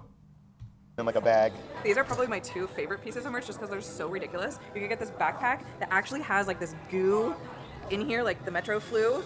Love that. It's not a Loungefly though. I don't think that's cool. I think that's ridiculous. I know, Peter hates it. I kind of love it. If it was a Loungefly, I would get it. I'm not gonna lie. But then also, more importantly, they have this Metro Flu bucket hat. Do you guys want me to go around Disney and show you guys the merch? Okay, I can do that. I can do all of that, folks. But anyways, I'm gonna let you guys go. It's been a long stream. It's been 3 hours and 11 minutes. It's been fun. I will try to do a members stream tomorrow. And again, let's talk about this Disney thing. Okay, next time, I usually go to the States once a year. Maybe next time I go, I plan a little Disney trip.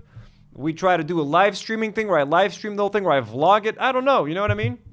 Orlando resident, 21st Century Gothic sends $5 and says, as an Orlando resident, you need to be going to Disney World, not Disneyland in LA. It's a much better park experience. So Orlando, is Disney World in Orlando? Okay, so I'm not going to go to LA. I need to go to Orlando. That's it. Fuck it. We're going to Orlando, folks. We're going to do it. We're going to do $200 for a t-shirt. What?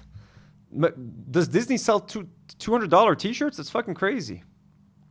But no, it is very stressful. It seems way too expensive to go to Disney, and you have to book online and reserve online and digital booking and digital this and reserve this, and if you don't get that, oh, I didn't get on the ride, or the ride is in maintenance today, or this or that, and it's like, oh my God, it's all adults. There aren't even any kids at Disney anymore. There aren't even any kids. But anyways, next week, DNW movie edition. I'm very excited about that one. Please don't let it flop. If it flops, I'll never try it again. It'll make me very sad. Okay? I want to really diversify these streams, and look, I'm not an expert on H3. What is there to be an expert about? I just know the lore, but I am a movie and television expert. I've been covering the movie and TV industry for years. I used to write box office reports for Lebanon. I used to review movies in a bunch of publications. I work in television. I work in movies. So that's actually what I know the most of, the movie industry, the ins and outs, how it works, TV, all that sort of thing. So I would much rather sit here and talk to you guys about movies and TV and the TV industry and cinemas and AI and what AI is doing to the entertainment industry. That is much more interesting to me to talk about, and I could talk about that for fucking 5 hours a day. You know what I mean? So I want to try to get into a little bit more of that. And of course, Disney vlogs. Kidding. But anyways, folks, I love you all. Thank you to everybody who donated today, who supported us. Let me thank some of you guys out here, like HK0444, 21st Century Gothic, Madness Arcade, Rosie Tozy, Noxalto, Lucy, and Wagan, Dizzle McFizzle, Anthony Bensivengo, Froggy Friends, Example John, FT Jan, Sunflower Dragon, all you lovely souls, thank you so much. Veronica H. Song, all the way from Israel, thank you so much. You guys are really lovely. Everyone's very fucking awesome. I'll be back tomorrow with a member stream. Next week, I'm gonna be doing at least 4 streams a week, folks. That's gonna be the goal. 4 streams between Monday to Saturdays. So 4 streams a week. I'm gonna be busy. I'm gonna be streaming a lot. It's gonna be a busy summer. Thank you so much. Another Madness Arcade, right, coming in clutch with the 5 of the last second. Donate your Teddy Fresh to Palestine or homeless in general. Also, it's just me. Or does Harley's room resemble Hassan's layout? He's doing it on purpose, Madness. He's making fun of Hassan's layout. That's why he's doing it. And you know what? I will donate the rest of my clothes to people in need. I just felt bad for them. I don't want any homeless people to be wearing Teddy Fresh. People at this point who need to be wearing Teddy Fresh are people who deserve to wear Teddy Fresh. And those aren't the best people. So I would have felt bad giving it to homeless people. Only if they really need it, then I'll give it to them. W's in the chat for Madness Arcade. He's been extremely generous today.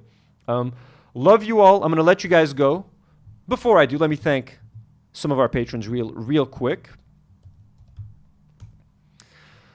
Hope you guys enjoyed the stream. Again, tune in next week. We're gonna be having a lot of fun. Also, if you're going to Bad Empanada's live stream, tell them I say hello. Tell them the Do Not Worry crew sends their love. Got your patrons: Ilyan Mujabbir, Jack Sleeman, Dominic Selzer, Daniel Nechle, Emma Watson, and a rose for you. We love you guys so much. Superhero patrons like Muhammad Mroueh, Bader, Brian Hernandez, Claudia, Joe Khouri, and abductee patrons like Ali, Barada, Nadouche, Jad Sabir, Taylor Swift, and Shahran Khan, and blonde patrons like Deathwish Dina, Richard Fairbanks, Michelle Septi, and Mazra Life. Thank you guys so much. We love you all. Have a great rest of the weekend. Have a great Saturday. Have a great Sunday. Members and patrons, I will try my best to see you tomorrow. Everyone else, see you next week for Do Not Worry Movie Edition. Fucking excited about that, and a regular episode of Do Not Worry, all with the crew, so it's going to be fun. Comrade Casey's dropping a video. It's going to be good. As always, folks, love you so much. Take good care. And, yes, let's go raid Bad Empanada. Go raid Bad Empanada. Tell them Anthony sent you. Let's go. Do not